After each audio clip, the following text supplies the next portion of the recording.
You were 2 years older. I was taking the lead while I sat in the backseat. Then we both grew up in time, but everything's still on my mind all the time. Yeah, all the time when I think it over. I remember you said one night you would never leave this town on your own, but now you're gone.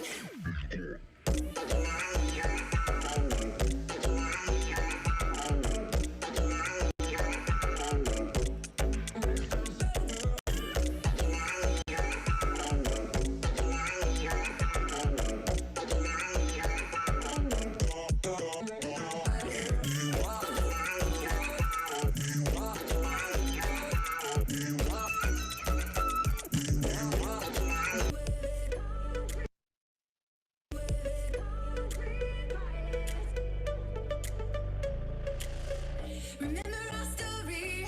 We used to drive around in a forest of concrete, of concrete.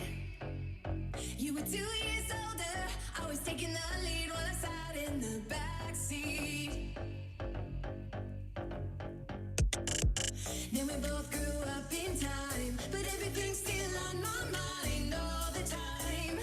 Yeah, all the time when I think it over. I remember you said one night you would never leave this town on your own, but now you're gone.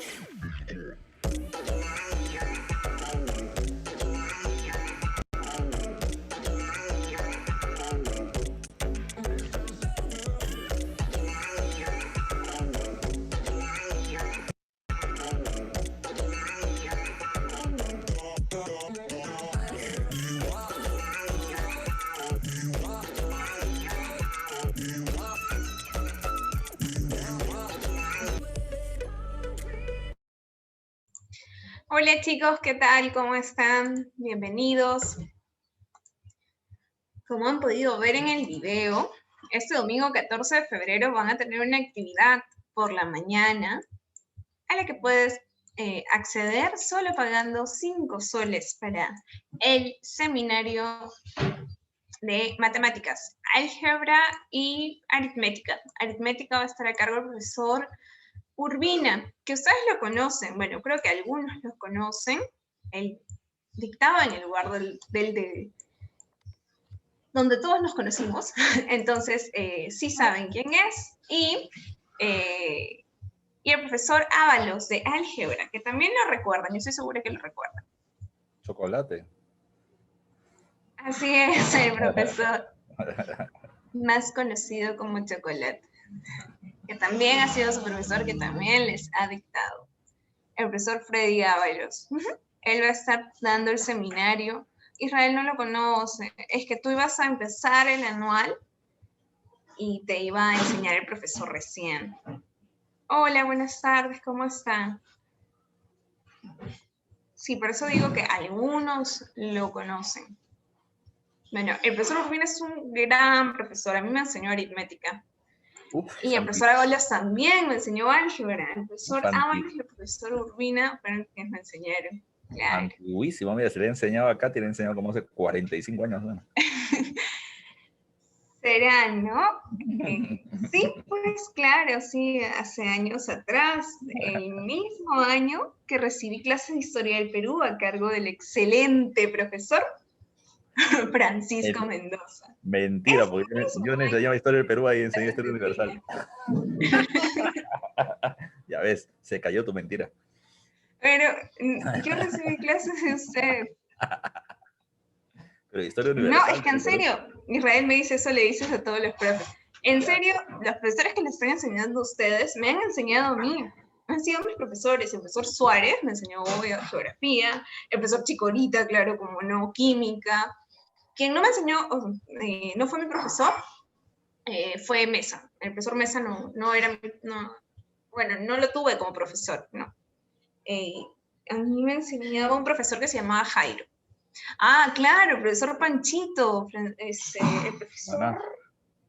Timaná. Timaná, el profesor Timaná, él me enseñó RM, claro. Estaba joven. Sí, Saulo, estaba joven el profesor. Claro, tenía 15 años cuando le enseñaba a Catherine. No, claro que no. Pero sí, a mí me enseñó RM, el profesor Panchito, RB, el profesor de la Torre, Historia del Perú, el profesor Francisco.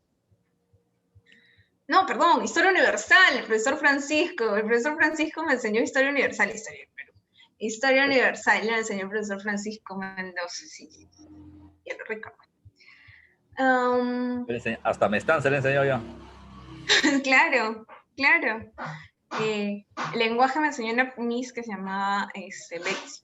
Era una muy buena profesora. Muy buena profesora. Y bueno, Chicorita, Urbina, Ábalos. ¿Qué otro profesor me enseñó?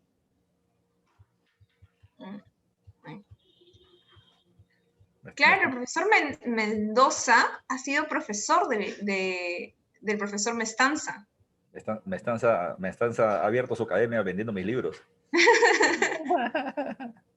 Ah, sí, Cusipaucar me enseñó literatura. Ese Cusipaucar, ese sí es antiguo. Cusipaucar me enseñó literatura, pero también había otro profesor que se llamaba Pariona. Que antes, en el lugar donde todos nos conocemos, separaban a los alumnos por notas. Entonces había salones en los que dictaba tal profesor y otros en los que dictaba tal otro, ¿no? Yo estaba en el que dictaba Cusipaucar. Y cuando pasé a la, me enseñaba Pariona. No, el profesor Mestanza, no. Ah, el profesor Pesantes. ¿El profesor Pesantes? Lolo. ¿Es el que enseñaba RM? Lolo Pesantes. Sí, entonces sí. Ay, qué viejita. Había un profesor que se llamaba... Ay, no, pero estamos extendiendo... Estamos hablando de la historia de la preparación y no de historia del Perú. Claro, también la profesora Wong, sí. Hay un profesor que no me enseñó a mí, pero sí recuerdo que lo mencionaban, que le decían el maestro Roshi. No me enseñó a mí. Rochi, claro.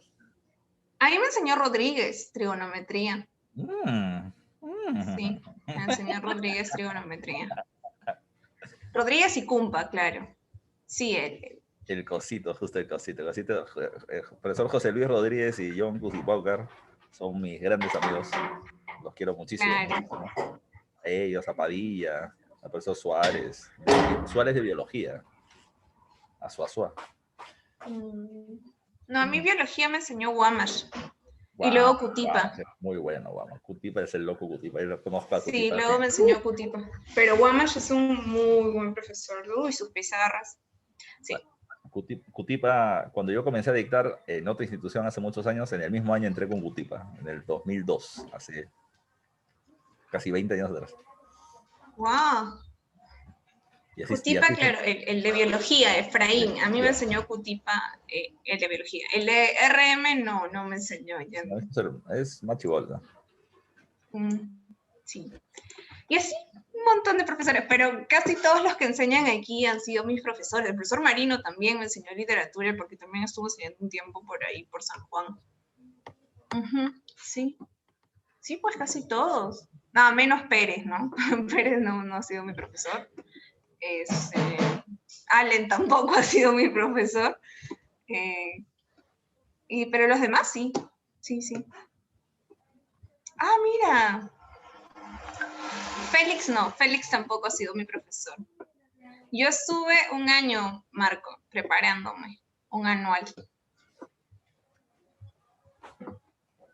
¿Cuántos ciclos? Me dice, ¿cuántos ciclos estuviste, Katy? ¿Cuántos años estuviste? Katy ha estado como 12 años preparándose para ingresar. No, yo solo me preparé un año. Un año, ya. Bueno, entonces terminó la historia de la preparación. Y ahora sí vamos a entrar al tema que los ha congregado hoy. Después de vacilar acá, estamos relajados. Ya. Entonces lo dejo. Le tengo que dar el rol de confitrión, profe. Así es. Si se me ve oscuro, no es porque yo sea negro, ¿no? Sino que estoy en un lugar donde hay mucha luz, ¿no? Sí, ha cambiado de locación, profesor. Sí, cambió de locación. Ya. Muy bien, entonces empezamos, chicos, con la clase de Historia del Perú.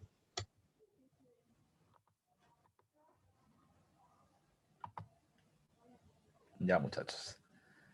A ver. ¿Cómo están, muchachos? Ahora sí, muy buenos días. Ya.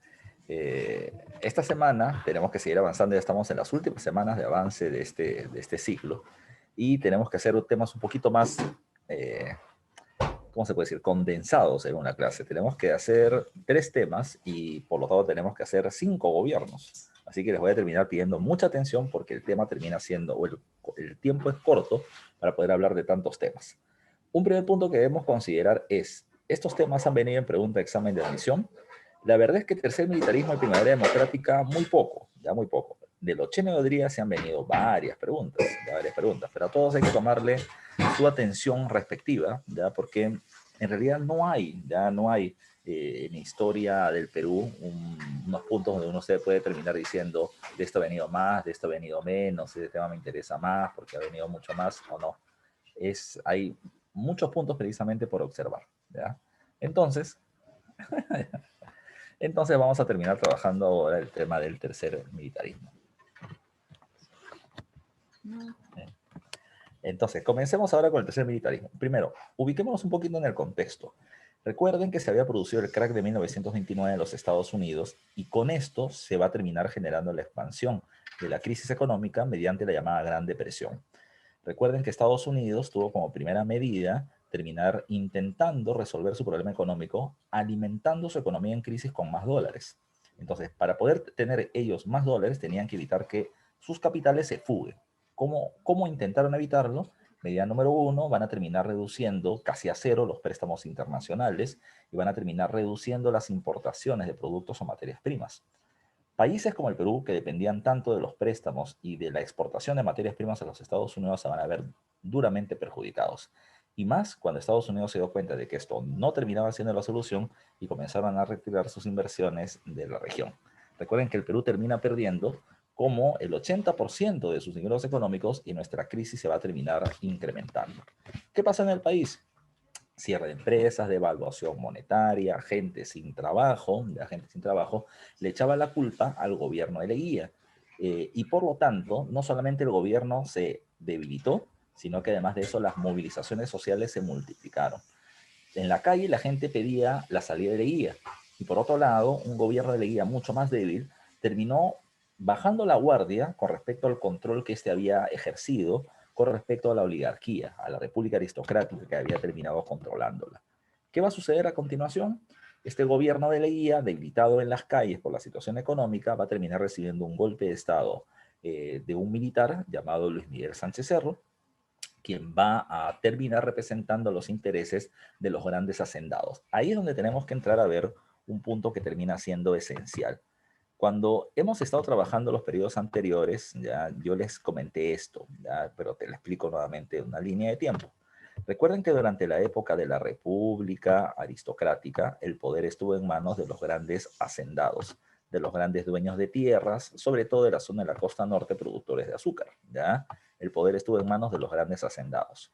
Durante la época del oncenio de Leguía, lo que vamos a terminar encontrando es que para este periodo, el poder va a estar en manos de un personaje como es Augusto de Leguía, pero en particular este se va a terminar respaldando en el apoyo de la clase media, ¿ya? Ahora, viene una nueva etapa, que es la que está como la primera parte de nuestro título, que es el tercer militarismo. Y durante la época del tercer militarismo, si bien son los militares los que van a terminar teniendo el control del gobierno con Sánchez Cerro y Óscar R. Benavides, quien realmente tiene el poder, el grupo que realmente tiene el poder son los grandes hacendados costeños nuevamente, ya nuevamente. Ese termina siendo parte de la dinámica que va a suceder. Ahora, vamos adelantándonos. Tras el tercer militarismo viene la época de la primavera democrática, que va entre el año 1939 a 1948. Y durante este periodo, el grupo que se va a ver más favorecido, el grupo de mayor poder en esta época, va a terminar siendo el sector de la burguesía industrial. Los empresarios industriales son los que van a terminar tomando el control del gobierno a través del presidente Manuel Prado Ugarteche y José Luis Bustamante Rivero. Pero luego viene la época del ochenio de Manuel Odría. Y con manualidad el gobierno va a terminar regresando nuevamente a manos de los hacendados. A donde quiero que entiendas, a donde quiero llegar con esto, es que entiendas que no importa mucho en realidad quién termine siendo el presidente. Lo que va a terminar importando es cuál es el grupo de poder que termina encontrándose detrás, ¿ya? Profesor, ¿y cómo sabes tú que el gobierno está a favor de uno u otro grupo? Porque esto se va a terminar viendo con las leyes. Las leyes siempre vienen teniendo nombre propio. Si las leyes terminan beneficiando, por ejemplo, terminan reduciendo el impuesto a la agroexportación, es porque los agroexportadores terminan siendo los grandes beneficiados. Si es que las leyes terminan estableciendo la elevación de los aranceles a los productos extranjeros, es porque se va a beneficiar a la producción nacional, a la producción nacional, al sector de la industria nacional. Entonces, acá hay que tomar en cuenta mucho eso. Más que los presidentes, hay que ver quién está detrás. Claro, el examen de admisión me pide datos sobre los gobiernos, pero siempre hay que recordar cuáles son los grupos que están manejando los hilos. Y por lo que quiero que entiendas es, los hacendados tenían, perdían el poder, tenían, perdían el poder, tenían, perdían el poder. Es un grupo muy influyente. Cada vez, además de esto, que terminaban perdiendo el poder, solían reaccionar con gobiernos militares, con dictaduras militaristas que les terminaban permitiendo recuperar el poder en sus manos. ¿Ya? Sectores conservadores, estos grupos que vamos a ver ahora. Cuando hablamos del tercer militarismo, hay que tomar en cuenta el contexto. La década de 1930, entre 1930 y 1939. ¿Qué está pasando en ese momento en Europa? Tras el crack del 29, el fascismo como sistema de gobierno ha terminado teniendo cada vez más espacio. ¿Ya? A ver, algo me estaban preguntando por interno y vamos a ver qué cosa dice por ahí. A ver. Claro, entre 1919 al 39 se viene viviendo el periodo de entreguerras. En el periodo de entreguerras hay tres eventos importantes. La consolidación de la Revolución Rusa, el crack del 29 y la Gran Depresión, y luego está el tema del desarrollo del fascismo. Recuerden que el fascismo nace tras la Primera Guerra Mundial en Italia en 1922 con Mussolini en el gobierno y se va a consolidar tras el crack del 29. Llega el gobierno Franco en España, Hitler en Alemania, Oliveira Salazar en Portugal y en varios otros países tiene mucha influencia el fascismo. En América Latina, ¿qué pasó? En América Latina recuerden que el país más influyente es los Estados Unidos. Y Estados Unidos, tras el crack del 29, tenía el temor de que el comunismo como ideología y como gobierno se difundan por la región. Entonces, Estados Unidos, ¿qué es lo que va a terminar haciendo? Estados Unidos va a terminar respaldando, ¿ya? Y escuchen muy bien esto, Estados Unidos respalda golpes de Estado militares en la región, como el de Sánchez Cerro en el Perú, como el de Getúlio Vargas en el Brasil, o como el de Anastasio Somoza en Nicaragua, por citar algunos ejemplos. ¿Por qué? Porque se consideraba que gobiernos militares, conservadores, fuertes pudieran frenar el avance del comunismo, que era la mayor amenaza en ese momento para la región, según los intereses norteamericanos. Por eso mismo hay que tomar en cuenta ese dato.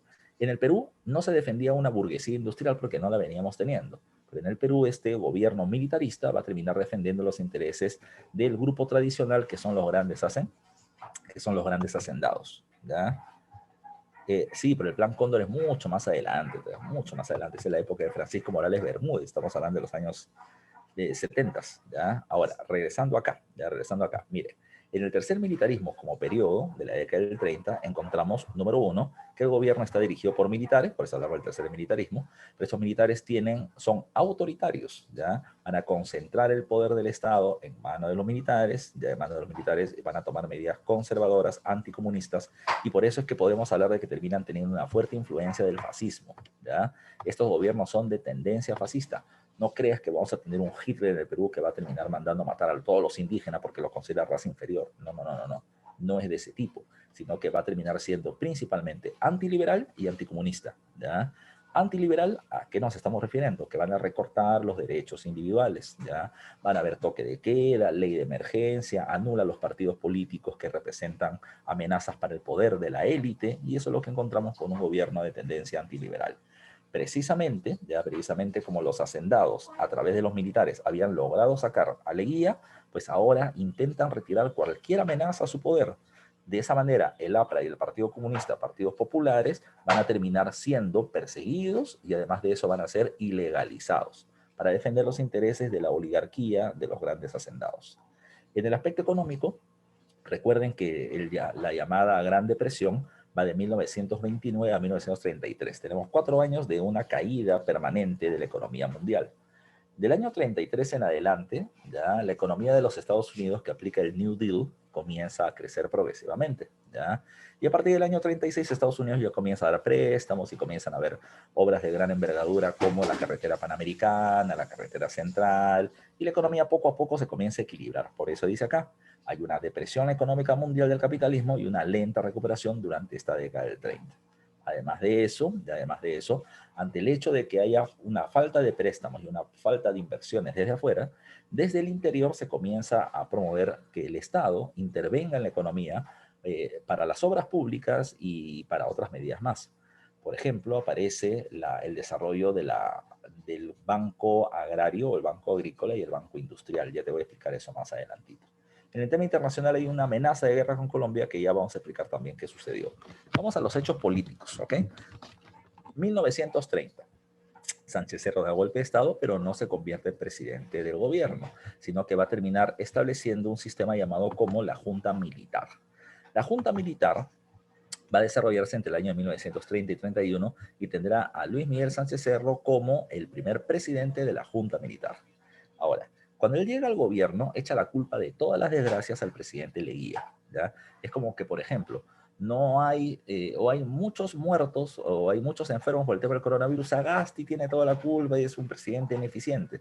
No, esta es la culpa de un sistema que está mal hecho, ¿ya? Pero siempre lo vamos a terminar objetivizando a través de una figura, el presidente. Entonces, Sánchez Cerro llega y dice, Leguía ha sido un corrupto, miserable, ladrón, cosa que no está alejado de la verdad, pero él tiene la culpa de todos los males, así que comienza a hacer una fuerte persecución política, ya política y legal a Leguía y a todas las personas que han terminado trabajando con él. Recuerden, cuando yo debilito a alguien, beneficio a otro. Lo que está haciendo Sánchez Cerro es golpear al leguismo para que la oligarquía termine recuperando su sitial de gobierno. Se va a terminar creando, como dice por acá, el Tribunal de Sanción Nacional. Y a las personas que han terminado teniendo puestos importantes durante la época de Leguía, se les terminó encarcelando acusados de corruptos. Hubieron más de 100 funcionarios acusados de corruptos y metidos a la cárcel. ¿Sabes cuántos fueron declarados culpables? Dos. Solo dos. Profesor, ¿me está diciendo que todos los demás eran inocentes? No. Te estoy diciendo que como hubo una persecución política, en el momento de encarcelarlos, digamos así, el proceso judicial por el que se les encarcela no termina siendo muy sólido. Y por lo tanto, no hay cómo justificar mantenerlos en la cárcel. Y por eso es que van a terminar siendo retirados en un tiempo prudencial. Pero ya se hizo el daño, ya se hizo el daño. O sea, Cerro ya terminó poniéndolos a todos como corruptos, incluso al propio Leguía. Leguía estando en la cárcel, Leguía va a escribir un libro llamado Yo corrupto, yo ladrón, donde no se autoinculpa. Lo que va a terminar diciendo Leguía es que mi delito como presidente terminó siendo ¿cuál? Mi delito fue debilitar y perseguir a la oligarquía civilista, ¿ya? Por el bien del país. Acá me dicen ladrón, estos fueron los ingresos que tuvimos, estos fueron los gastos que terminamos realizando. No me terminó robando nada, mi delito es haberme metido con la oligarquía, por eso la oligarquía me ha mandado a su perro guardián que es Sánchez Cerro y me ha terminado dando un golpe de Estado. Cuando Leguía termina diciendo eso, la prensa, que está ávida de noticias, se acerca a Sánchez Cerro para preguntarle, oye, Leguía te dice que tú lo estás persiguiendo porque tú defiendes a los intereses de la oligarquía, no porque quieras de que eso sea lo mejor para el Perú. ¿Cuál fue la respuesta de Sánchez Cerro? Su respuesta fue un rotundo silencio. No dijo nada. Lo que él quiso que se entienda es que yo no tengo por qué hablar con corruptos, ¿ya? Lo que la gente entendió es el que calla otorga, ¿ya? Así que él no dice nada porque es verdad lo que dice Leguía. Esto terminó debilitando la imagen de Sánchez Cerro, que además de eso ya estaba debilitada por la crisis económica existente. ¿Qué pasó? Sánchez Cerro tuvo que salirse del gobierno, y terminó dejando este cargo a otras personas. Fueron varios los presidentes de la Junta Militar de Gobierno hasta que termina llegando a manos de David Samanez Ocampo. David Samanez Ocampo va a terminar teniendo como característica dos cosas en su gobierno. Uno, va a terminar fundando el Jurado Nacional de Elecciones. Y ese Jurado Nacional de Elecciones convocó a las elecciones presidenciales de 1931, donde hubieron dos candidatos de peso. Uno terminó siendo Luis Miguel Sánchez Cerro, ¿ya? Por un partido de tendencia fascista llamado la Unión Revolucionaria, y el otro va a ser Víctor Raúl de la Torre, que venía desde México con el APRA, o el Partido Aprista Peruano, ¿ya? ¿Qué pasó en el proceso electoral? La victoria se la terminó teniendo Sánchez Cerro, ¿ya? Pero los apristas terminaron considerando de que eso terminaba siendo un fraude. Ellos decían, claro, pues ¿cómo no va a ganar Sánchez Cerro? Él dio el golpe de Estado, él creó la Junta Militar de Gobierno, él fue su presidente, se retiró, puso David Samanes Ocampo, este creó el Jurado Nacional de Elecciones, que cuenta los votos y qué raro que termine ganando Sánchez Cerro. Ellos consideraban, Sánchez Cerro es el presidente del Perú, pues está bien, pero nosotros, o Aya La Torre, es el presidente moral del Perú. O sea, le estaba diciendo a Sánchez Cerro inmoral, corrupto, ladrón en el proceso electoral, le está diciendo públicamente. Ahora, la pregunta es, eso fue pregunta examen de admisión, ¿eh? ¿A quién venció Sánchez Cerro en la selección de 1931? Y la respuesta es a Aya La Torre de Lapra. Ahora, la pregunta es, ¿hubo realmente ya un fraude electoral? Y la respuesta es no. ¿Ya? No hubo fraude. Sánchez Cerro gana por varias cosas. Sánchez Cerro gana, ¿ya? Porque su imagen de haber derrocado o de sacar a Leguía lo terminaba beneficiando. Segundo, Sánchez Cerro gana, ya Sánchez Cerro gana, porque el peruano por muchos años, ya, y lamentablemente todavía siguen teniendo remanentes, el peruano por muchos años ha terminado pensando que cada vez que hay crisis son los militares los que tienen que salir a poner el orden ante el caos que existe. Entonces Sánchez Cerro militar terminaba teniendo esa ventaja ante la crisis. Y el tercer caso terminaba siendo esto. Sánchez Cerro, ya Sánchez Cerro, terminaba siendo un zampochino, ya terminaba teniendo familia negra y china, terminaba teniendo color puerta, color chaufa, color pueblo, ya color pueblo. Y ese es uno de los discursos que va a terminar teniendo Sánchez Cerro. Sánchez Cerro decía, ese ahí a la torre, ya de Lapra, dice que es el Partido Popular, ya, mírenlo, es igual de blanco que todos los que siempre nos han terminado gobernando. Él nunca ha sido pobre, su familia, ¿quiénes han sido? Su familia han sido hacendados, de clase media, pero hacendados al fin y al cabo. Yo, como tú, he sido pobre, he caminado, he sufrido lo mismo que tú. Así que yo conozco qué es la pobreza, no tú, ya no él. Así que por lo tanto, elíjame a mí. Y este va a terminar siendo uno de los puntos con lo que Sánchez Cerro termina sacando ventaja en el proceso electoral. Ahora, los apristas le van a hacer la vida imposible, protestas y protestas contra su gobierno desde el principio. Sánchez Cerro, aprovechando eso, terminó dando una ley llamada con el nombre de la Ley de Emergencia, en la que limita las libertades individuales. ¿Qué significaba eso? Toque de queda. Más allá de las 6 de la tarde fuera de tu casa, eras considerado como conspirador contra el gobierno. Ah, profe, como ahora. Pues entonces nos están persiguiendo porque quieren limitar nuestras libertades. No, no, no, no, no. Esta es una emergencia sanitaria. Ese momento era una emergencia política. Sánchez Cerro no quiere que alguien hable en su contra. Repito, fuera de tu casa, conspirador, ¿ya? No pueden haber reuniones políticas, ¿ya? No pueden haber reuniones políticas porque era considerada conspiración. Aparte, ya aparte, tomen en cuenta que el diario aprista llamado La Tribuna, donde criticaba el gobierno, terminó siendo censurado, ya censurado. Y los líderes del APRA y del Partido Comunista van a terminar siendo muchos de ellos perseguidos y encarcelados. Hay La Torre, por ejemplo, Luis Alberto Sánchez, se me va otro líder importante, van a terminar siendo llevados a la cárcel de máxima seguridad, que era la cárcel del Frontón en el Callao, ¿ya? La Universidad de San Marcos, que estaba en la Casona, en el centro de Lima, que siempre terminaban haciendo protestas los estudiantes, también terminó siendo clausurada para que no terminen criticando al gobierno. Así de radical va a ser el gobierno de Sánchez Cerro con respecto a la oposición. ¿Por qué? Porque la oligarquía que está regresando al gobierno no quiere voces en su contra, los quiere callar como también los cayó durante la época de la República Aristocrática. Es un gobierno muy conservador para defender el poder de la tradicional oligarquía peruana. ¿Qué más hay que tomar en cuenta? Acá me hablan del levantamiento en Trujillo y el incidente en Leticia. Esto de acá lo vamos a dejar para dentro de un momento, ¿ok? Vamos a pasar a ver la segunda parte del gobierno de Sánchez Cerro que está en esta parte, ¿ya? Desde el punto de vista económico, hay una cuestión importante, ¿ya?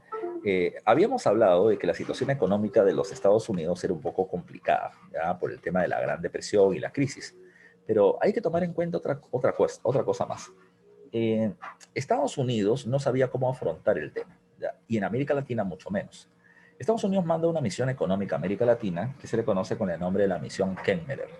Y la misión Kenmerer ya había trabajado en Colombia, en Ecuador, en la zona de Chile. El Perú la termina convocando para que trabaje con nosotros.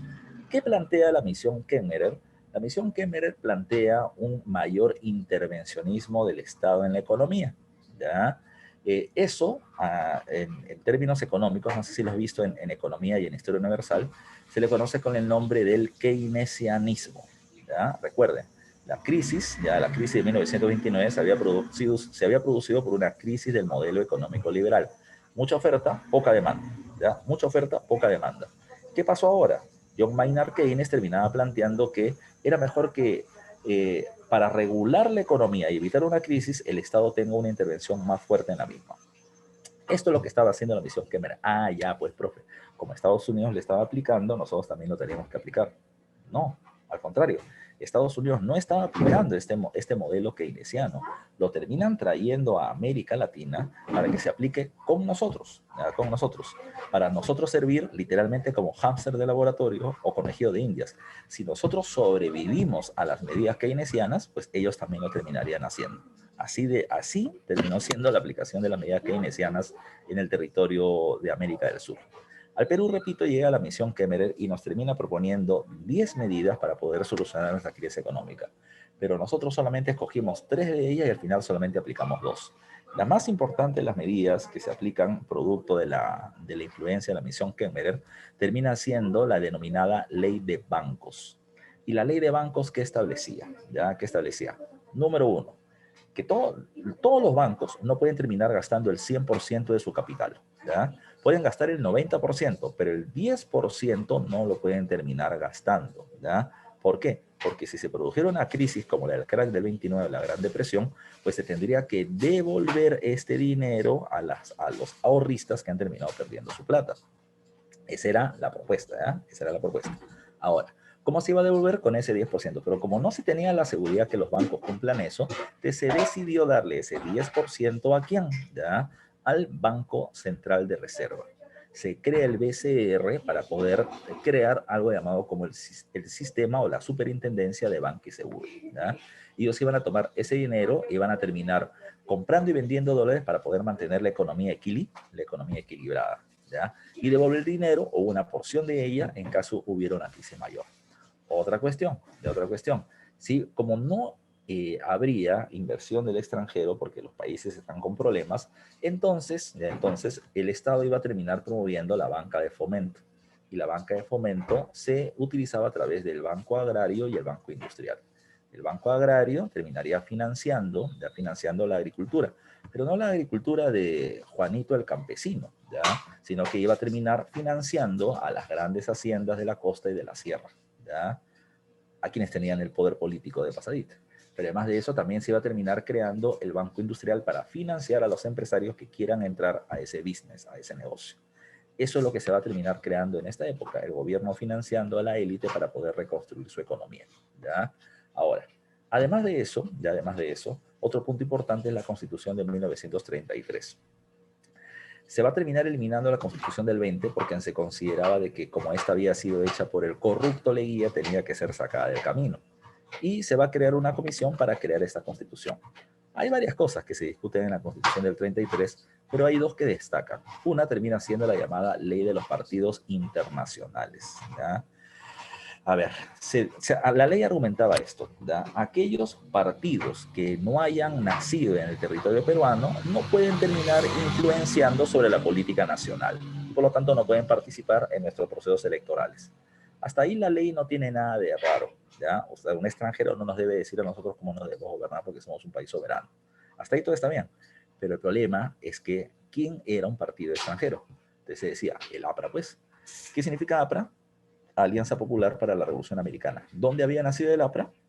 En México. Por lo tanto, un partido mexicano no nos puede decir a nosotros cómo gobernarlos. Como es un partido extranjero, no puede participar en las elecciones en el Perú. Segundo, tenemos el Partido Comunista del Perú, el ex Partido Socialista de Mariátegui. El Partido Comunista tenía o estaba afiliado al Partido Comunista Internacional con sede en la Unión Soviética, entonces los soviéticos quieren manejar nuestra vida política y nosotros no se lo vamos a permitir. De esta manera, los partidos populares, APRA y Partido Comunista, fueron declarados ilegales, y por lo tanto el poder solamente se queda en manos de la oligarquía, quien terminaba rechazando a una posible oposición. Finalmente, suceden algunos eventos. La persecución contra el APRA era tan dura y el gobierno autoritario de Sánchez Cerro era tan evidente que se producen protestas o siguen las protestas por diferentes partes del país. En Trujillo, que era parte del llamado Sólido Norte de influencia aprista, se produce una fuerte protesta, ¿ya? Y esa fuerte protesta culminó con la captura, ¿ya? O con la toma del cuartel O'Donovan de la ciudad de Trujillo por parte de los apristas que estaban protestando en las calles. Los apristas esperaban que venga la policía, se haga un enfrentamiento y los terminen sacando del cuartel. Pero no sucedió así. Vino la Fuerza Aérea Peruana, bombardeó el cuartel con los apristas que estaban dentro, ¿ya? Y los que no murieron por el bombardeo, afuera los esperaron los militares. Y los militares los sacaron, los llevaron a las paredes de Chan Chan y los fusilaron, ¿ya? Según los apristas, ese día murieron 3.000 personas, ¿ya? Según los militares dijeron, no seas llorón, te hemos matado 300 nomás. Como si fueran 3 cucarachas, ¿ya? Y esto terminó, por un lado, aumentando la imagen del APRA, ¿ya? Con un partido popular perseguido, reprimido por parte del gobierno autoritario. Pero por otro lado, terminó debilitando la imagen de Sánchez Cerro como un gobierno opresor y autoritario. Ahora, ¿qué sucedió? Mientras que la imagen de Sánchez Cerro, discreta por una situación económica que todavía seguía siendo crítica, sigue en el poder, aparece otro evento. En 1922, época del oncenio, y lo hemos hablado en la clase anterior, se firma el Tratado Salomón-Lozano, pero recuerden, con Colombia, y se le entrega territorios a este país. Se le entrega el trapecio amazónico con el puerto de Leticia, con salida del río Putumayo, para que salgan al río Amazonas, ¿ok? ¿Qué pasó? Desde esa época, pobladores de la región de Loreto, ¿ya? Van a terminar tomando el puerto de Leticia, sacando bandera colombiana y poniendo bandera peruana, como reclamando que el territorio siempre fue nuestro. El ejército colombiano iba, les metía golpe y los botaba. Esto sucedió una vez más en la época de Sánchez Cerro, y Sánchez Cerro va a terminar aprovechando la situación políticamente. Sánchez Cerro va a decir, no puede ser posible que nuestros compatriotas terminen siendo golpeados por estos extranjeros, por un territorio que siempre fue nuestro, y el corrupto de Leía, que yo saqué por corrupto, terminó entregando. ¿Qué vamos a hacer? Guerra contra Colombia para poder recuperar la zona del trapecio amazónico. La gente se olvidó de los muertos apristas y dijo, vamos a hacerle la guerra a Colombia y recuperar nuestra soberanía. ¿Ya? Discurso nacionalista. ¿Qué pasó a continuación? Lo que sucedió a continuación fue que Óscar R. Benavides, ya general del ejército peruano, termina desplazándose a la frontera con tropas y comienzan a producirse enfrentamientos con los colombianos. En Lima se comenzó a sortear a la gente que iba a terminar siendo llevada al campo de batalla, pero previamente se le fue preparando en lo que ahora vendría a ser el campo de Marte, no sé si conocen, en el centro de Lima, o en Jesús María, que en esa época era el hipódromo de Santa Beatriz. Se les fue preparando, donde ahora van, antes fue zona de preparación de tropas y ahora va gente a bailar K-pop, ¿ya? Ahora, ¿qué va a terminar sucediendo? ¿Ya? ¿Qué va a terminar sucediendo? En este periodo, ¿ya? Mientras que las tropas fueron preparadas y llevan a ser enviadas al frente de batalla, Sánchez Cerro pasa frente a ellos en un carrito que no venía teniendo capot o la parte de arriba, un carro descapotable. Sánchez Cerro está paradito y saludando a todos mientras que el carro avanza, despidiéndolos porque van a ir al frente de batalla. En el momento que le estaba pasando, ¡pum, pum, pum! Una balacera tremenda. Y en la balacera tremenda, ¿qué sucedió? El primer pum terminó siendo la bala que terminó saliendo del arma de un personaje llamado Abelardo Mendoza Leiva, al cual se le encontró un carnet aprista y que quiso matar a Sánchez Cerro. El siguiente pum pum, el siguiente pum pum no sabemos dónde vino, y el siguiente terminó siendo la balacera con la que terminaron acribillando en el mismo sitio a Abelardo Mendoza Leiva. ¿Por qué le digo así? Porque murió Sánchez Cerro. Pero cuando se le hace la autopsia hay una cuestión rara. Sánchez Cerro viene teniendo 3 orificios de bala. Uno entra de frente, otro entra por atrás y otro entra de abajo arriba. ¿Cómo diablos le terminaron llegando 3 balas a Sánchez Cerro cuando solamente se paró una bala del cuerpo del arma de Abelardo Mendoza Leiva? Lo más raro, un día antes de que Sánchez Cerro fuera asesinado, Óscar R. Benavides, el oficial que estaba dirigiendo la guerra en el frente con Colombia, fue traído para una sesión secreta de emergencia en el Congreso. Al día siguiente muere Sánchez Cerro y al día siguiente el Congreso nombra a Óscar R. Benavides como presidente del Perú. Raro. Más raro, ¿cuál fue la primera medida de Óscar R. Benavides? Terminó reconociendo la legalidad del Tratado Salomón-Lozano y por lo tanto se dejó de lado la guerra contra Colombia, ¿ya? Por eso dice acá, anula la guerra contra Colombia. Pero no solamente va a ser eso. Vamos a ver otro dato más. Claro, dudas que dejan igual que la presunta muerte de Alan. Bueno, es otro caso, ¿no? Ahí sí por lo menos encontró el cuerpo, ¿ya? Dice, la bala se fragmentó, ¿no? Porque eso quizás aparece película de acción, ¿ya? Lo siguiente que hace Benavides es lo siguiente. Después de anular la guerra contra Colombia, lo que hace Benavides es terminar estableciendo una ley llamada con el nombre de la Ley de Amnistía General. Recuerden que la palabra amnistía viene de amnesia viene de olvido, ya amnesia viene al olvido. Lo que va a terminar planteando, ya lo que va a terminar planteando Benavides es que nos olvidamos de lo que ha pasado. Nos olvidamos de los muertos apristas por parte del ejército, por lo tanto, si eso no sucedió, a nadie se le tiene que juzgar, pero también nos terminamos olvidando, ya nos olvidamos de las protestas que han hecho los apristas y los comunistas y que están metidos en la cárcel. Como esto nunca pasó, todos quedan libres. Y los apristas terminaron firmando al toque el acuerdo, así que el gobierno de Benavides se hizo llamar como el gobierno de orden, paz y concordia, porque eso es lo que estaba estableciendo Benavides, paz y concordia en el país, ya se mostraba así. Pero hay otras cosas más que tomar en cuenta, ya hay que tomar en cuenta. Benavides tiene un gobierno bastante fascista. Y a mí me encanta decirles esto, el fascismo no es que termine aniquilando a sus enemigos de manera permanente o solamente haga eso. El fascismo actúa con dos guantes, tiene un guante blanco y un guante de hierro. El guante blanco es aquel que actúa dándole beneficios a la población para poner al pueblo de su lado, sobre todo a los obreros, y alejarlos de las ideas comunistas. Pero si tú no aceptas el guante blanco por las buenas, entonces se utiliza el guante de hierro y se termina aplicando violencia para que la oposición se termine sometiendo al gobierno. En ese caso, ¿qué vamos a encontrar? Durante el gobierno de Benavides, se va a terminar creando esta ley, el Seguro Social Obrero Obligatorio. ¿Ya? Escucha esto, Seguro Social Obrero Obligatorio. ¿Qué decía Benavides? Benavides decía, todos los empleadores, o sea, todos los dueños de empresas van a tener que pagar por cada obrero que tengan un seguro, un dinero, una cuota para poder asegurar la salud de sus trabajadores, ¿ya? Si este trabajador tiene un problema de salud dentro o fuera del centro laboral, ya esto se va a terminar cubriendo su salud con este dinero que ustedes están pagando. Pero no solamente va a ser para el trabajador, sino también para su familia inmediata, esposa e hijos. Así se termina estableciendo el Seguro Social Obrero durante este periodo. Hay que tomar en cuenta un par de datos más que terminan siendo importantes, ¿ya? Un par de datos más que terminan siendo importantes.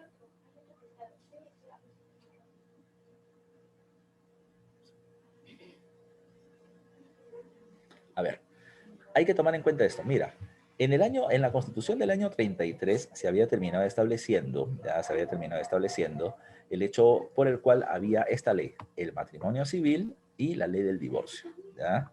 Pero hubo todo un debate, ¿ya? Sobre si es que el matrimonio tenía que ser por la iglesia o el matrimonio tenía que ser solamente a través de un municipio, el matrimonio civil. El debate era sobre todo por parte de la iglesia y los sectores más conservadores que decían que el matrimonio tiene que ser ante Dios, si no, no viene teniendo ningún tipo de validez y todo lo demás. Mucha gente muy pegada a la iglesia termina diciendo, no, no me voy a casar por civil porque si no Dios me va a terminar castigando. Pero ahora el gobierno terminó sacándole la vuelta a esa medida. ¿Qué cosa dijo el gobierno? Miren ustedes, ¿ya? Si ustedes quieren ahorrarse el dinero de la salud de su esposa y de sus hijos, el parto y todo lo demás, simple, cásense, porque si no están casados, su esposa no va a ser reconocida como tal y sus hijos van a ser ilegítimos y no pueden ser tratados de acuerdo al seguro social obligatorio. La gente se comenzó a casar por el ámbito civil de manera masiva. Así que la gente ahora tenía dos matrimonios, ¿no? El matrimonio civil y el matrimonio religioso, ya por una cuestión de ley y por costumbre. Ahora, ¿qué más hay que tomar en cuenta para este proceso? Además de esto, sucede lo siguiente. Cuando a Benavides le dieron el cargo de gobierno era para que culmine el periodo presidencial de Sánchez Cerro. Él gobernó en el año 31 y en esa constitución el cargo duraba 5 años, hasta el año 36. Benavides tenía que culminar eso en el año 36 y en el 36 se convocaron elecciones que luego van a terminar siendo declaradas anuladas simplemente para darle el gobierno a Benavides por 3 años más hasta 1939.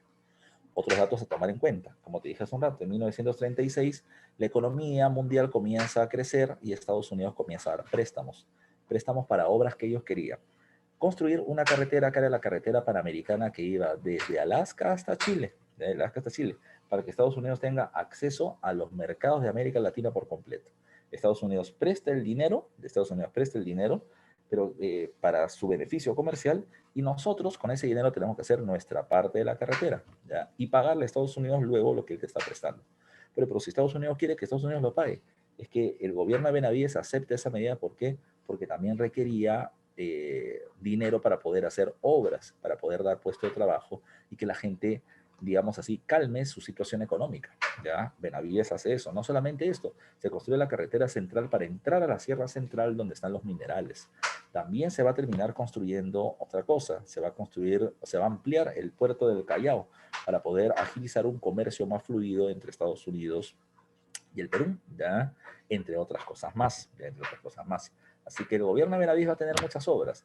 La reconstrucción del Palacio de Gobierno, el centro del Poder Judicial y un montón de obras gigantes con el que se va a dar muchos puestos de trabajo ante la falta de inversión extranjera también.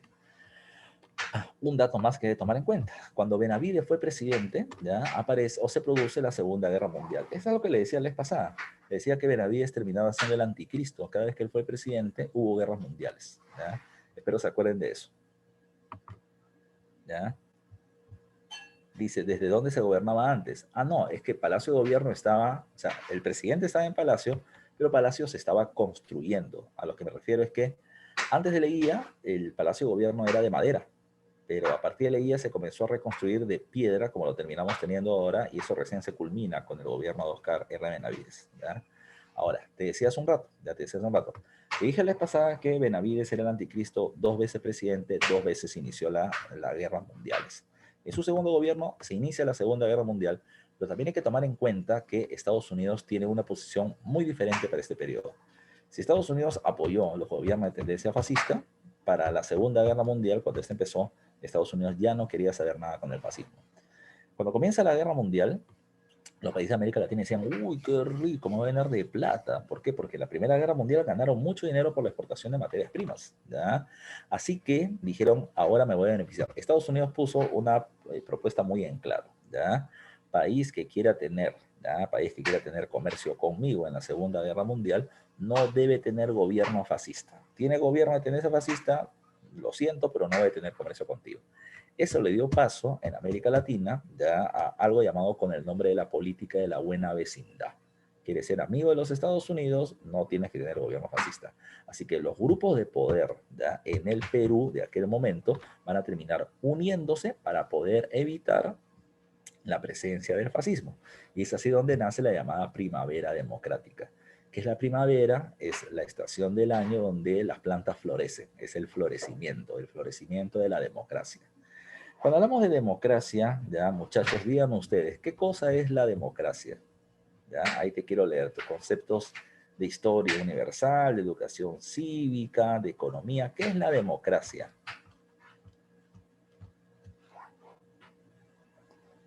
Ya, una respuesta. A ver, quiero leer 3 respuestitas sobre qué cosa es la democracia para ustedes.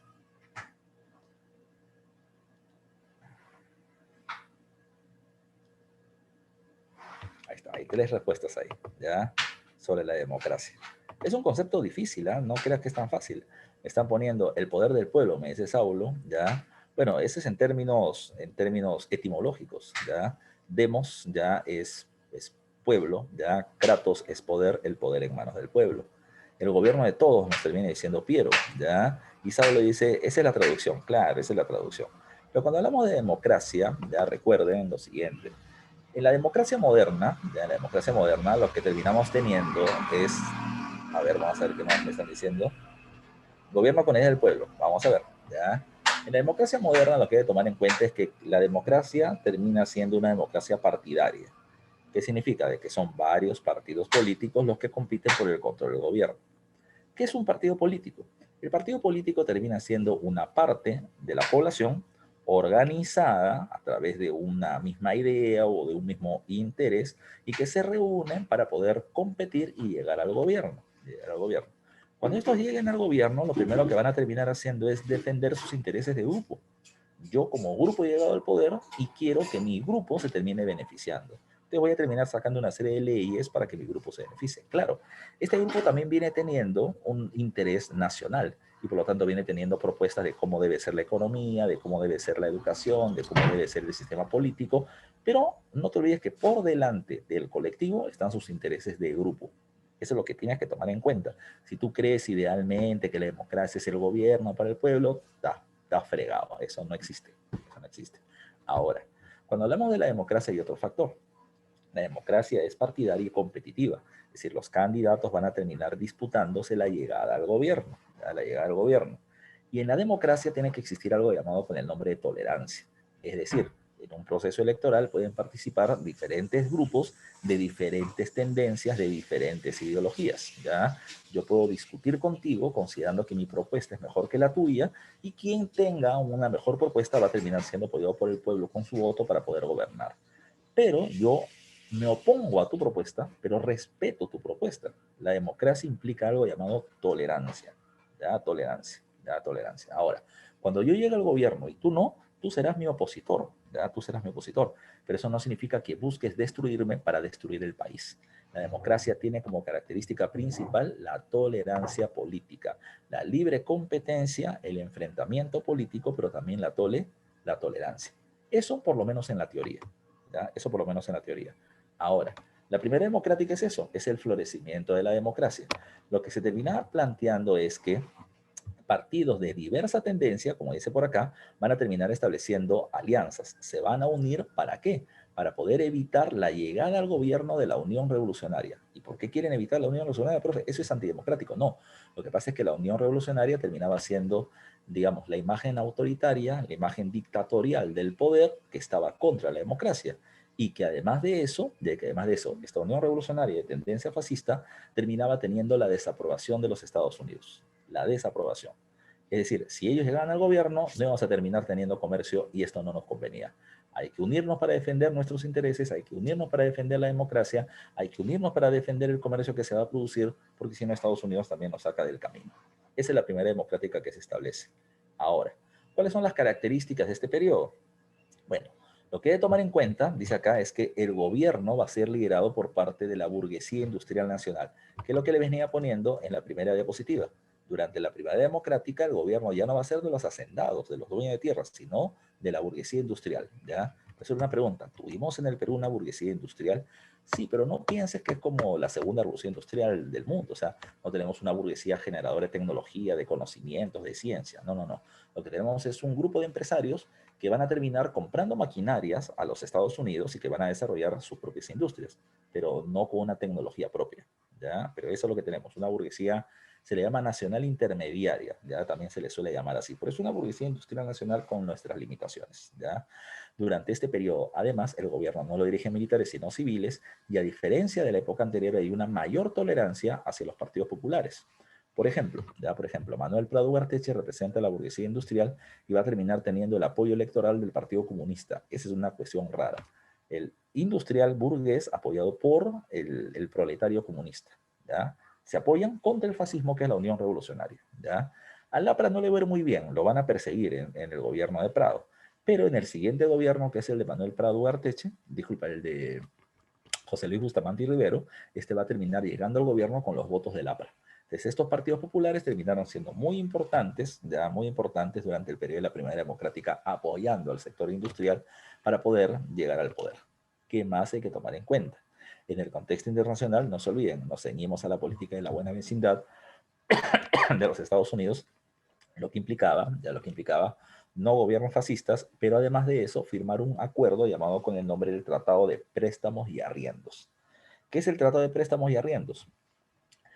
Nosotros le teníamos que ceder a los Estados Unidos ciertos beneficios. Por ejemplo, y esto se va a ver en el gobierno de Prado, creo que para eso me voy adelantando por acá, en el plano internacional, ¿ya? Dice, ¿qué va a pasar? Recuerden, ¿quién es el principal enemigo? No sé si, ¿ya vieron Segunda Guerra Mundial en Historia Universal, muchachos? A ver, confírmenme. ¿Ya vieron Segunda Guerra Mundial en Historia Universal? ¿No? ¿Casi? ¿Cómo que casi? ¿Ya? Esta semana. Ya siempre estoy adelantado una semana con una estancia. ¿Ya? A ver, ¿pero conocen algo de la Segunda Guerra Mundial? ¿Han escuchado, tienen alguna información de eso? ¿Sí? ¿Sí, Juan? Bacán. Dígame, ¿quién es el principal enemigo de los Estados Unidos en la Segunda Guerra Mundial? ¿Quién es el principal enemigo de Estados Unidos en la Segunda Guerra Mundial? Y la respuesta, como dice muy bien Piero, termina siendo Japón. Ya no se olviden de eso. El principal enemigo de los Estados Unidos no es Alemania, es Japón. Ya es Japón. ¿Cuál es el problema entre Estados Unidos y Japón? Lo que pasa es que Estados Unidos tiene algo que Japón desea, y es el control del Océano del Océano Pacífico, ¿ya? Del Océano Pacífico. Entonces, Estados Unidos piensa, si Japón me quiere hacer daño, ya, si Japón me quiere hacer daño, Japón podría atacar a través del Pacífico las costas del Océano Pacífico de los Estados Unidos. Pero Estados Unidos dice, no creo, si Japón me quiere atacar, yo tengo suficiente fuerza militar para poder repelerlo, ¿ya? Ahora, ¿cómo me podría hacer daño entonces Japón? Si ataca mis inversiones, ya mis inversiones en América Latina. Si Japón ataca a México, yo, Estados Unidos, estoy cerca y puedo salir a proteger mis inversiones en la región. Si ataca Centroamérica, también podría salir, aunque está un poco cada vez más lejos y más difícil. Pero si ataca Sudamérica es más complicado. Por eso es que Estados Unidos le dijo a los países con salida al Pacífico, Ecuador, Perú y Chile, ustedes ya me tienen que dar unas bases militares ya en sus costas para poder repeler algún tipo de ataque japonés. De esa manera, Ecuador y Chile van a entregar bases navales y Perú y Chile van a entregar bases aéreas. El Perú entrega la base aérea de El Pato en Talara para poder proteger ya posibles ataques japoneses sobre las inversiones norteamericanas en la región. Otra cuestión más, Estados Unidos terminó planteando de que la migración japonesa sobre América Latina puede haber sido parte de un proyecto del imperio japonés para terminar metiendo gente y atacando las inversiones norteamericanas en el territorio. Por eso que Estados Unidos pidió que la población de origen japonés termine siendo tomada prisionera y enviados o deportados hacia los Estados Unidos a campos de concentración. Entonces, ningún país de América Latina terminó haciéndole caso a los Estados Unidos porque le dijeron, no, ¿sabes qué? No, eso ya es demasiado abusivo, compadre. O sea, tú vas a poder, ya, o sea, países como Brasil le van a decir, mira, yo a los japoneses, si quieres, yo los superviso. Pero terminar votándolos hacia Estados Unidos para que tú los termines metiendo en campo de concentración es algo que va contra los derechos humanos. No lo hicieron. El único país que terminó agarrando japoneses y los deportó hacia los Estados Unidos, ¿quién fue? Perú. Pero siempre muy lambiscones con los Estados Unidos. ¿Qué más se va a terminar estableciendo? ¿Qué más se va a terminar estableciendo? Un ratito.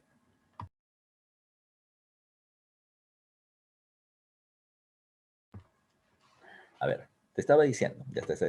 Además de estas dos medidas, van a haber otras que terminan siendo importantes. Estados Unidos te decía esto, tú cumples lo que yo te digo y yo te compro materias primas. Y el Perú, pues deseoso de terminar ganando plata, le decía a Estados Unidos, dime lo que tú quieres que haga, papi, y yo lo cumplo. Y esa es parte de la política de la buena vecindad. Ahora, ¿qué más va a terminar sucediendo? Profesor, ¿el Perú durante la Segunda Guerra Mundial le declaró la guerra a alguien? Y la respuesta es rotundamente no. El Perú no le declaró la guerra a nadie, ¿ya? A nadie.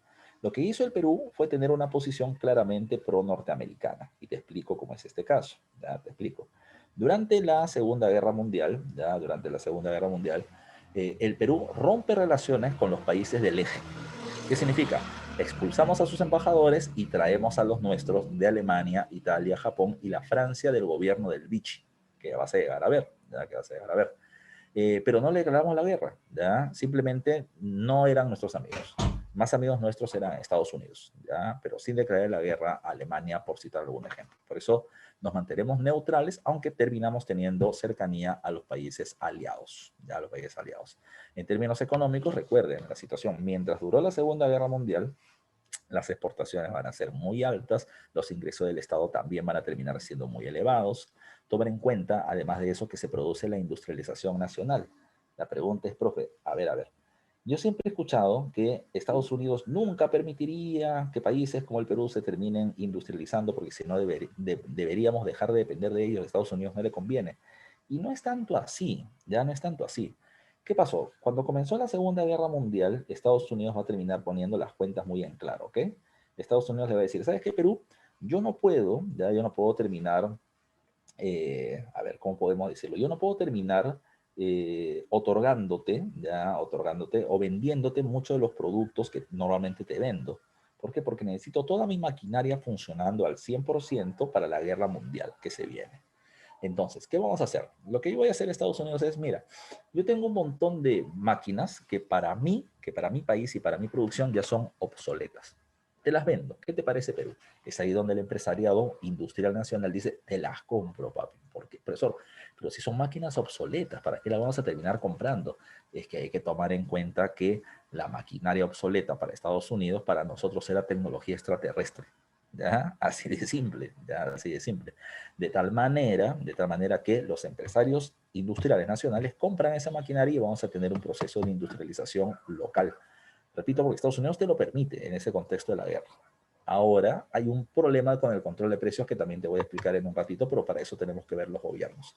Primero vamos a terminar ciñéndonos en esto, en el plano internacional. Ya te dije, Segunda Guerra Mundial, que va a terminar produciéndose una gran cantidad de exportación de materias primas. Que vamos a vender algodón para que Estados Unidos lo convierta en uniformes y lo venda a los aliados, caucho, ya caucho para el desarrollo de la industria militar que necesitaba automóviles y las fajas de las maquinarias, ya se necesita eso. Pero fue una pregunta, ¿qué le pasa cuando hablamos de la República Aristocrática? Hablabas de la venta del caucho, pero en la época que leía ya no hablaste del caucho. ¿Qué pasó con el caucho?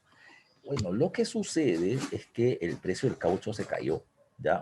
La exportación de caucho se cayó. ¿Y por qué se cayó? Porque se terminó plantando caucho en otros lugares donde la mano de obra era mucho más abundante y por lo tanto menos costoso la producción. ¿Dónde es eso? Indochina, colonia francesa. Problema, Segunda Guerra Mundial, Japón invade el sudeste asiático, Japón invade Indochina y la exportación de caucho hacia los Estados Unidos, ¡pum!, terminó yéndose al suelo. Así que Estados Unidos tuvo que terminar regresando a los brazos del caucho de Perú y Brasil. Y por eso que la exportación de caucho nuevamente terminó creciendo. Así como el cobre y los minerales que terminaban sirviendo para poder hacer armas principalmente a favor de los Estados Unidos y de los aliados en la guerra.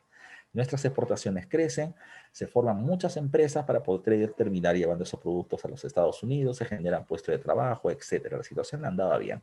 Sucede una cuestión que también te la mencioné la vez pasada. Crecen las exportaciones, llega mucha divisa extranjera. ¿Qué pasa con la moneda nacional? Repito la pregunta para que la respondas. Crecen las exportaciones, viene mucha moneda extranjera. ¿Qué pasa con la moneda nacional? A ver, para los que están atentos. Son 24 en sala, ya tienen que haber un montón de respuestas. ¿Dónde están los demás? ¿Están vivos o no? ¿Ya? Se devalúa la moneda nacional, se devalúa, pierde su valor. ¿Qué pasa? La gente sigue ganando su mismo sueldo, pero cada vez puede comprar menos cosas. ¿Cuál fue la respuesta inmediata del gobierno del presidente Prado? La respuesta inmediata fue subir el precio del salario mínimo o subir el dinero que la gente percibía por salario. Entonces, como el salario mínimo subía y subía y subía, subían los precios, pero también subía el salario. Y por lo tanto había cierto equilibrio. Pero hay un momento en que los funcionarios del gobierno dijeron, pero eso no se puede seguir haciendo. Y no se puede seguir haciendo porque en algún momento la guerra va a terminar y cuando la guerra acabe, ¿cómo vamos a hacer para poder pagar tantos salarios si es que ya no tenemos los mismos ingresos por exportación de materias primas? Por eso mismo, el gobierno decidió hacer una segunda medida. Ya no subir salarios, sino congelar el precio de los productos de primera necesidad. ¿Ya? El sistema ya se le conoce con el nombre de subsidios. El Estado comienza a sacar dinero del bolsillo, se lo da a los productores para de esta manera controlar el precio en el mercado. Eso se llama subsidio. ¿Ya? Subsidio. Ahora, ¿qué pasó? ¿Ya? ¿Qué pasó? Como el gobierno tenía plata por las exportaciones de materias primas, no había problema. Podía subsidiar y subsidiar y subsidiar y subsidiar. El problema es cuando acabe la guerra. El problema es cuando acabe la guerra. ¿Qué pasó? ¿Ya? ¿Qué pasó con este caso? Vamos a verlo más adelantito, porque el gobierno de Prado no tendrá ese problema. Ese problema lo va a heredar el presidente Bustamante Rivero. Vamos con otros aspectos. Te dije hace un rato que el Partido Comunista del Perú, ¿ya?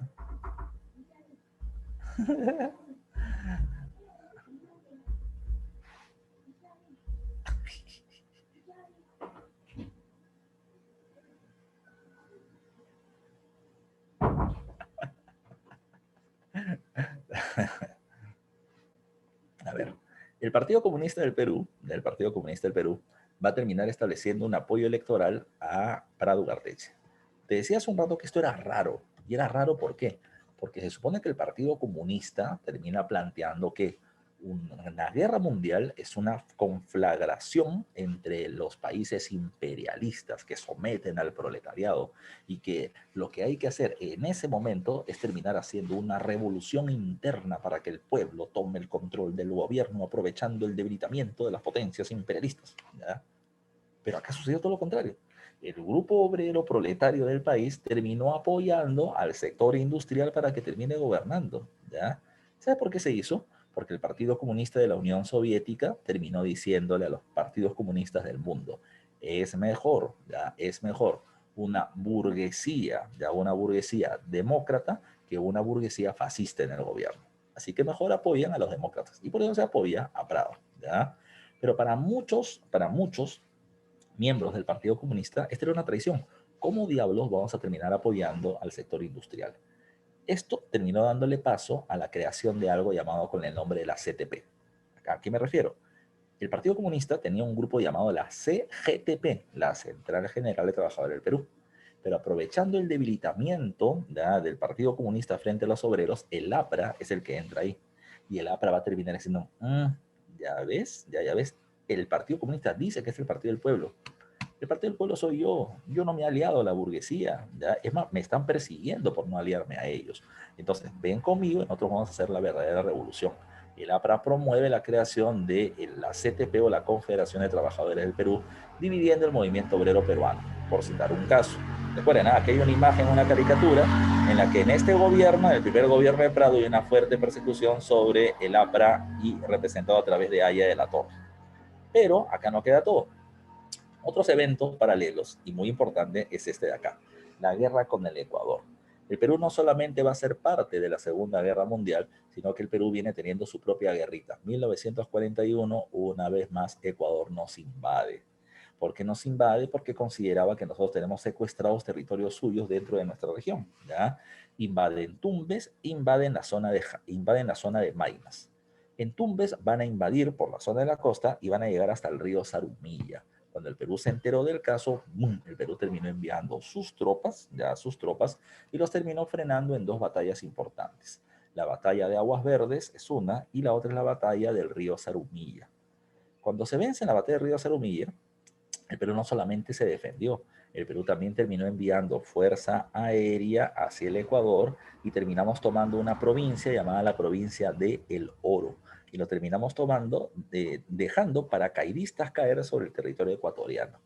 Cuando hicimos esto, Ecuador se vio obligado a firmar el armisticio de Talara. ¿Ya?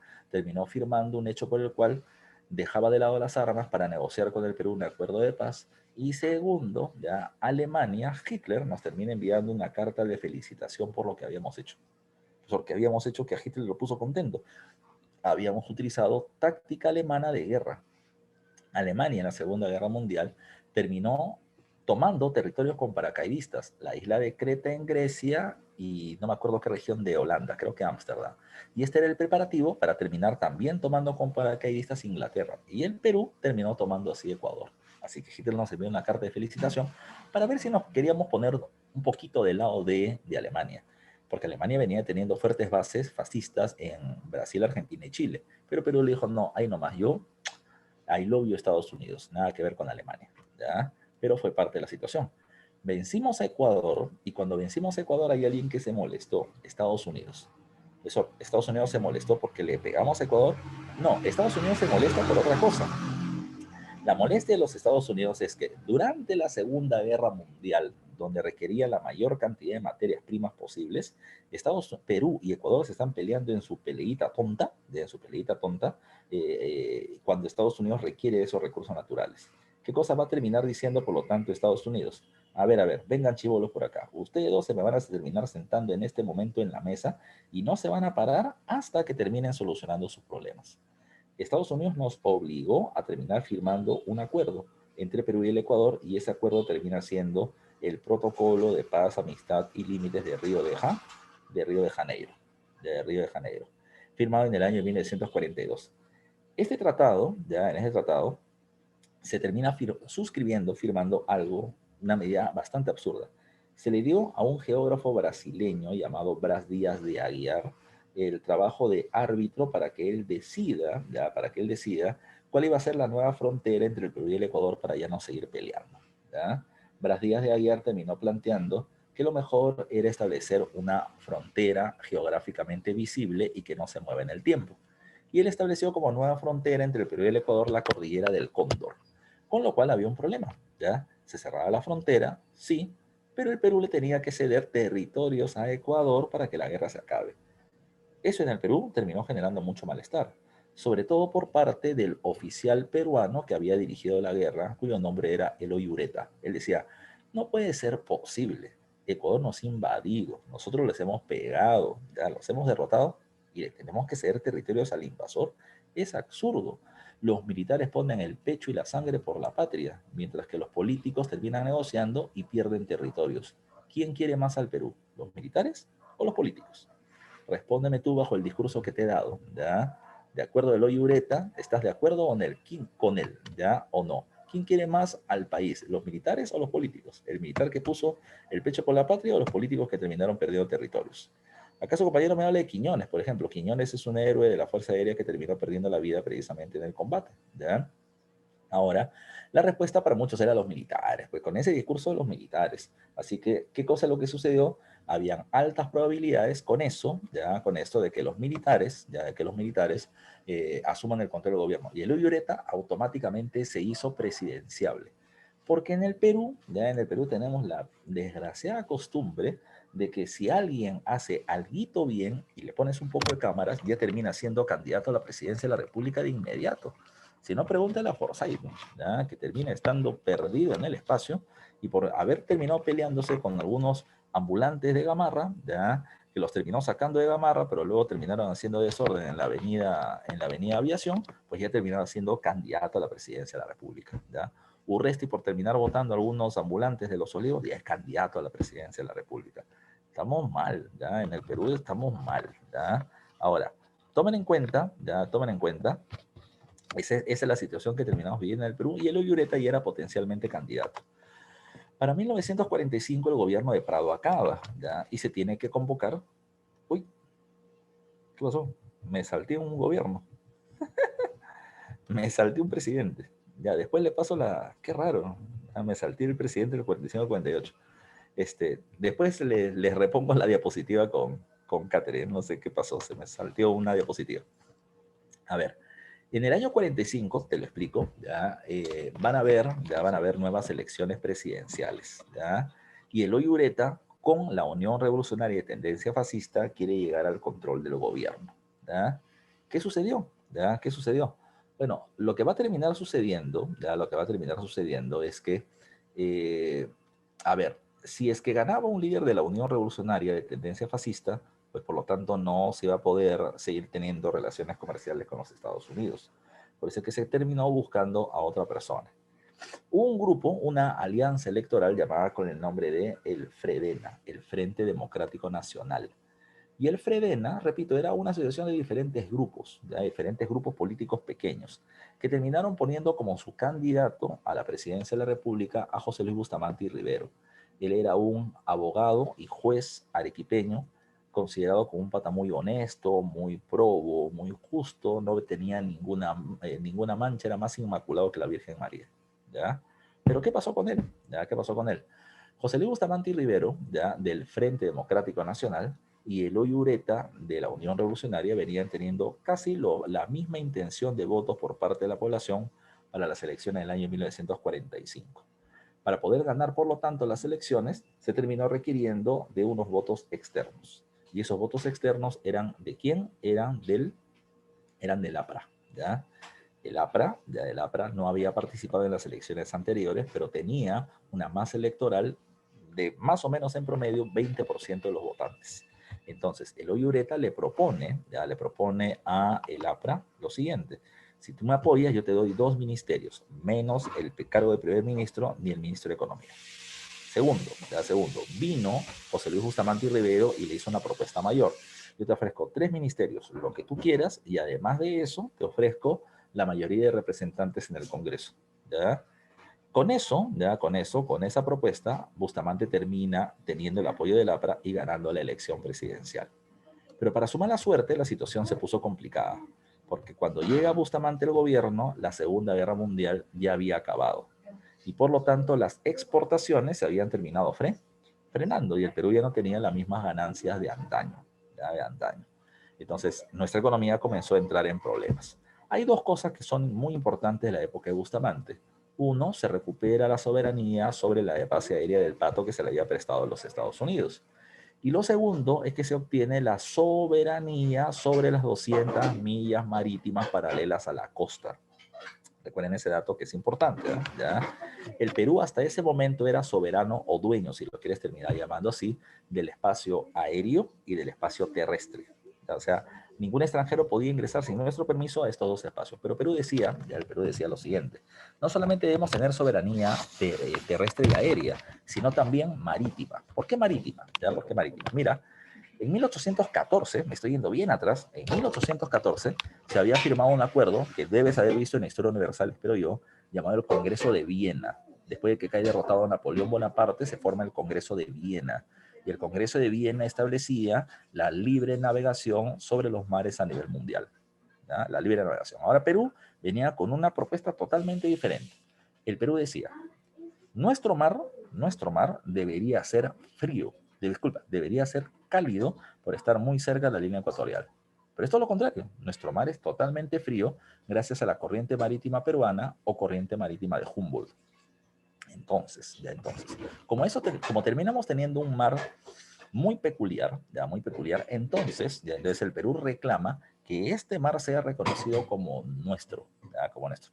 ¿Por qué pide 200 millas? ¿Ya? ¿Por qué no 500? ¿O por qué no 50? ¿Por qué 200? Porque el grosor, ¿ya?, de la corriente marítima de Humboldt terminaba siendo entre 50 y 200 millas de acuerdo a la temporada, ¿ya? Estas corrientes de aguas frías era lo que le da la biodiversidad marina al Perú. Entonces el Perú reclamaba soberanía sobre suelo, aire y mar. El Perú dio un decreto ley por el cual nosotros decíamos que ese mar era nuestro, pero no era reconocido a nivel internacional. Hubieron dos países que se pusieron las pilas. Esos dos países terminaron siendo Chile y Ecuador, quienes también terminaron estableciendo lo mismo, 200 millas de soberanía marítima. Luego el Perú terminó llevando esta propuesta ante la ONU, que recién se había creado después de la Segunda Guerra Mundial. Y después de muchos años de debate, la ONU termina estableciendo que sí, que todos los países del mundo, menos Bolivia, tendrían soberanía marítima sobre sus 200 millas paralelas a la costa. No solamente Bolivia, no solamente para una broma. También pueden ser todos los países mediterráneos, todos los países que no tienen salida al mar, ¿ya? Pero el Perú va a terminar siendo el que propone esta medida, con el gobierno de Bustamante. ¿Cuál es la otra característica con el gobierno de Bustamante? Bustamante gana con el voto del APRA, pero el APRA tenía mayoría en el Congreso. Y acá se produce el viejo conflicto entre ejecutivo y legislativo. El APRA va a terminar mandando un discurso que es el Congreso el mayor poder del Estado. O sea, lo que el Congreso diga se tiene que cumplir, ¿no? O sea, el Congreso tiene más poder que el presidente. Eso es lo que está planteando el APRA. ¿Por qué? Porque ellos tenían la mayoría de representantes en el Congreso y querían gobernar desde las leyes del Congreso en el Perú. Lo que quería el APRA exactamente, ¿ya?, es que Bustamante acepte la eliminación, ¿ya?, la eliminación del derecho presidencial a la observación de leyes. Profesor, ¿qué es eso? ¿Ya qué es eso? Mira, quien hace las leyes para el país es el Congreso, pero estas leyes no se automáticamente establecen, sino que las propone el Congreso y el presidente agarra la ley y la revisa, ya la revisa. Entonces va a terminar diciendo, esto está bien, esto también, esto no me gusta, esto se puede cambiar, esto necesita una nueva óptica, etc. Cada una de esos puntos negativos se llaman observaciones, ¿ya?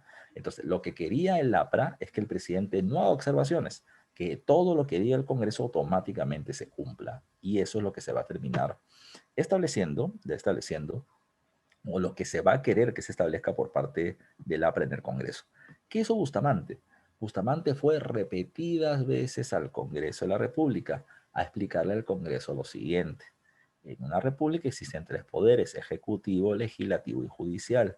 Cada uno cumple una función específica y cada uno sirve de equilibrio para terminar frenando el poder que los otros quisieran tener, ¿ya? Así que, por lo tanto, en teoría le está diciendo, o en simple, no te metas en cosas que no te corresponden. Este derecho no se puede eliminar porque es inherente al presidente para el equilibrio de poderes. ¿Qué hizo el Congreso liderado por el APRA? Le terminó censurando un montón de ministros, ¿ya? Le votó un montón de ministros, ponía al gobierno en jaque, en crisis permanentemente, para que Bustamante se puso de rodillas o se ponga de rodillas, cosa que nunca hizo, ¿ya? Cosa que nunca hizo. Ahora, el problema no era solamente el APRA. En el Congreso también habían los representantes, los congresistas que representan a los grandes hacendados. Y los grandes hacendados estaban molestos con Bustamante por dos cosas. Bustamante había terminado estableciendo una ley llamada con el nombre de la ley del Yanaconaje. ¿Quién es el Yanacona? No se olviden, el Yanacona termina siendo el campesino que termina recibiendo una parcela de tierras más no un salario, ¿ya? Por el gamonal o dueños de tierra en la sierra, ¿ya? Ahora había un problema. De acuerdo a la nueva Carta de la ONU, llamada como la Declaración Universal de los Derechos Humanos, se establecía de que si un trabajo no era remunerado, entonces era igual a decir esclavitud. Y la esclavitud no está permitida en el mundo, teóricamente, de acuerdo a esa propuesta de la ONU, ¿ya? Por lo tanto, todo trabajo tiene que ser pagado. En el Perú se estableció la ley del llanaconaje precisamente para eso. La ley del llanaconaje establecía no que hubiera llanaconas, sino que no lo deberían haber, que se eliminara el llanaconaje y todo trabajo tiene que ser pagado. Los representantes de los gamonales o dueños de tierras en la sierra van a negarse o quieren que el gobierno elimine esa ley. Y Bustamante le decía, no puede eliminarla porque la ONU termina planteando esta medida y la tenemos que acatar por una ley internacional. Entonces, como el gobierno no les quiso hacer caso, los representantes de los hacendados le hicieron la vida imposible a Bustamante también. El otro evento por el cual le hacen la vida imposible es el siguiente y te lo explico. Eh, Prado hizo y Bustamante mantuvo los subsidios, el control de los precios de los productos de primera necesidad y la intervención del Estado en la economía, controlando el precio de nuestra moneda, el sol, frente al dólar, ¿ya? Para evitar la devaluación de nuestra moneda nacional. ¿Qué sucedió? ¿Qué sucedió? Esta medida le convenía al pueblo, porque el precio de los salarios no subía, pero los alimentos tampoco. Pero también había otro grupo, ¿ya? Había otro grupo que se beneficiaba y mucho, que eran los grandes industriales, los empresarios industriales. ¿Por qué se beneficiaban? Porque ellos terminaban comprando maquinarias y las maquinarias las terminan comprando en dólares.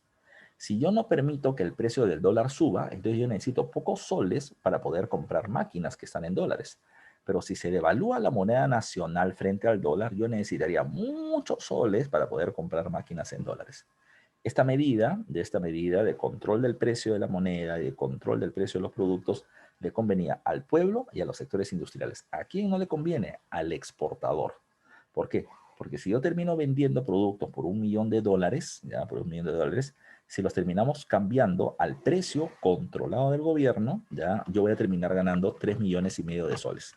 Pero si no hubiera control del precio de la moneda nacional, entonces yo podría ganar 5 millones de soles, 1,5 millones más. Podría comprar más semillas, podría contratar más trabajadores y tener más ganancias. Entonces, no le gustaba esto a los grandes hacendados exportadores de la costa. Le pedían a Bustamante que elimine el control del precio de la moneda nacional y Bustamante decía, no, porque voy a perjudicar a los industriales. ¿Qué pasó? La cosa se puso fea. En el Congreso, los representantes de los hacendados y los gamonales decidieron no ir al inicio del año legislativo de 1947. Profesor, ¿y eso qué generó?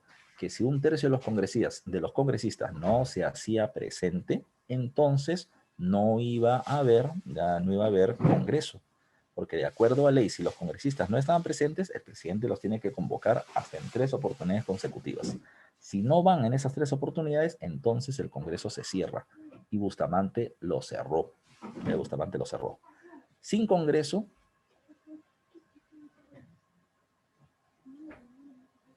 sin Congreso no va a terminar, habiendo una, digamos, libertad política. Cuando se cerró el Congreso, el APRA terminó denunciando de que Bustamante es un dictador, tirano, fascista, enemigo del pueblo, autoritario, que no quiere que el pueblo se exprese contra su gobierno. En realidad había sido otro grupo de congresistas quienes habían cometido esta acción política. La gente en las calles se comió el discurso del APRA y consideraban a Bustamante como un dictador. Y a Bustamante la gente lo rechazó.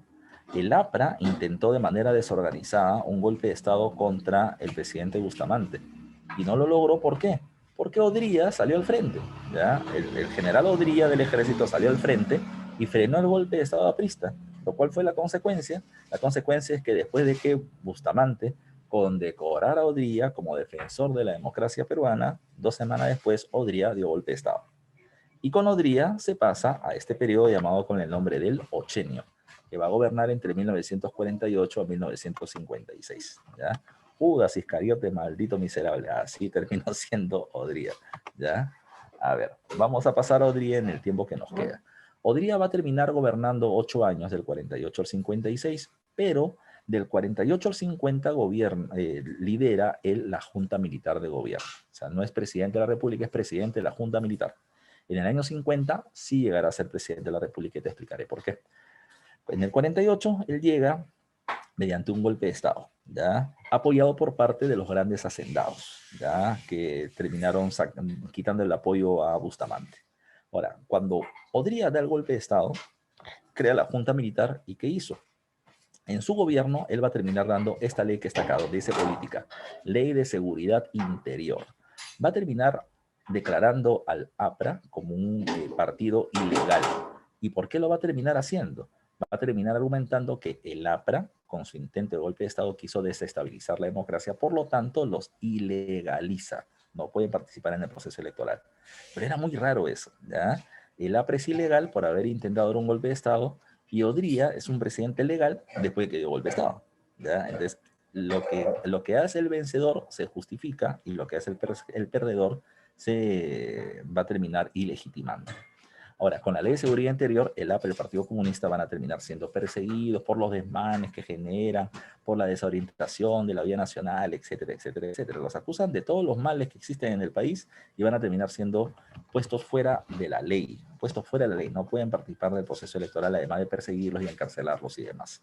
¿Qué más hay que tomar en cuenta durante este periodo? Odría va a terminar diciendo que así como está dirigida la economía, no tenemos los ingresos que deseáramos. Por eso mismo, vamos a traer una misión económica internacional para que nos dé los lineamientos de cómo podríamos mejorar nuestra situación económica para el país. Bueno, hasta ahí parece un discurso bonito. Odría va a terminar trayendo la misión Klein, que era una misión económica norteamericana que tenía una clara tendencia liberal. Es decir, no más subsidios, no más control del precio de los productos, reducir los aranceles, atraer el comercio extranjero, promover la exportación. Esa era la idea. ¿Qué era lo que querían los grandes exportadores del Perú, sobre todo de azúcar y de algodón? ¿Ya? La misión Klein establece una economía liberal, ortodoxa, que sea que el mercado sea el que dirija la economía, el mercado ponga el precio de los productos y que el Estado no intervenga en nada. Se eliminó el control de subsidio y se eliminó el control del precio de los productos o del precio de la moneda nacional. Con eso los exportadores van a terminar teniendo una tremenda cantidad de ganancias para este periodo, ¿ya? Pero no solamente eso, también se eliminó, escuchen esta, se eliminó se me va el término. Mira, para ponerlo en simple, ¿ya? Porque no me sale la palabra exacta. Antes, si un empresario extranjero terminaba invirtiendo en el país, ¿ya? Él tenía la obligación de que el 20% de las ganancias anuales lo tiene que reinvertir en el país. Es decir, si es una empresa extranjera minera y gana 100 millones de dólares en un año, ¿ya? Entonces, 80 millones se lo puede terminar llevando a su país de origen, si la empresa es norteamericana. Y los 20 millones restantes los tiene que reinvertir en el Perú, en la explotación de una nueva mina, en terminar haciendo más maquinarias, en terminar construyendo un nuevo edificio, en lo que sea, pero lo tiene que reinvertir acá. Ahora lo que va a terminar haciendo Odría es una ley llamada como la ley de la libre repatriación de las ganancias. Si tú ganas 100%, 100 millones, los 100 millones te lo puedes terminar regresando a Estados Unidos. Eso terminó haciendo que los empresarios extranjeros abran los ojos y digan que el Perú es el mejor país para invertir, ¿ya? Y comienzan a llegar un montón de inversiones, porque estamos poniendo muy baratos nuestros recursos naturales, ¿ya? Eso pasa durante el gobierno de la Junta Militar.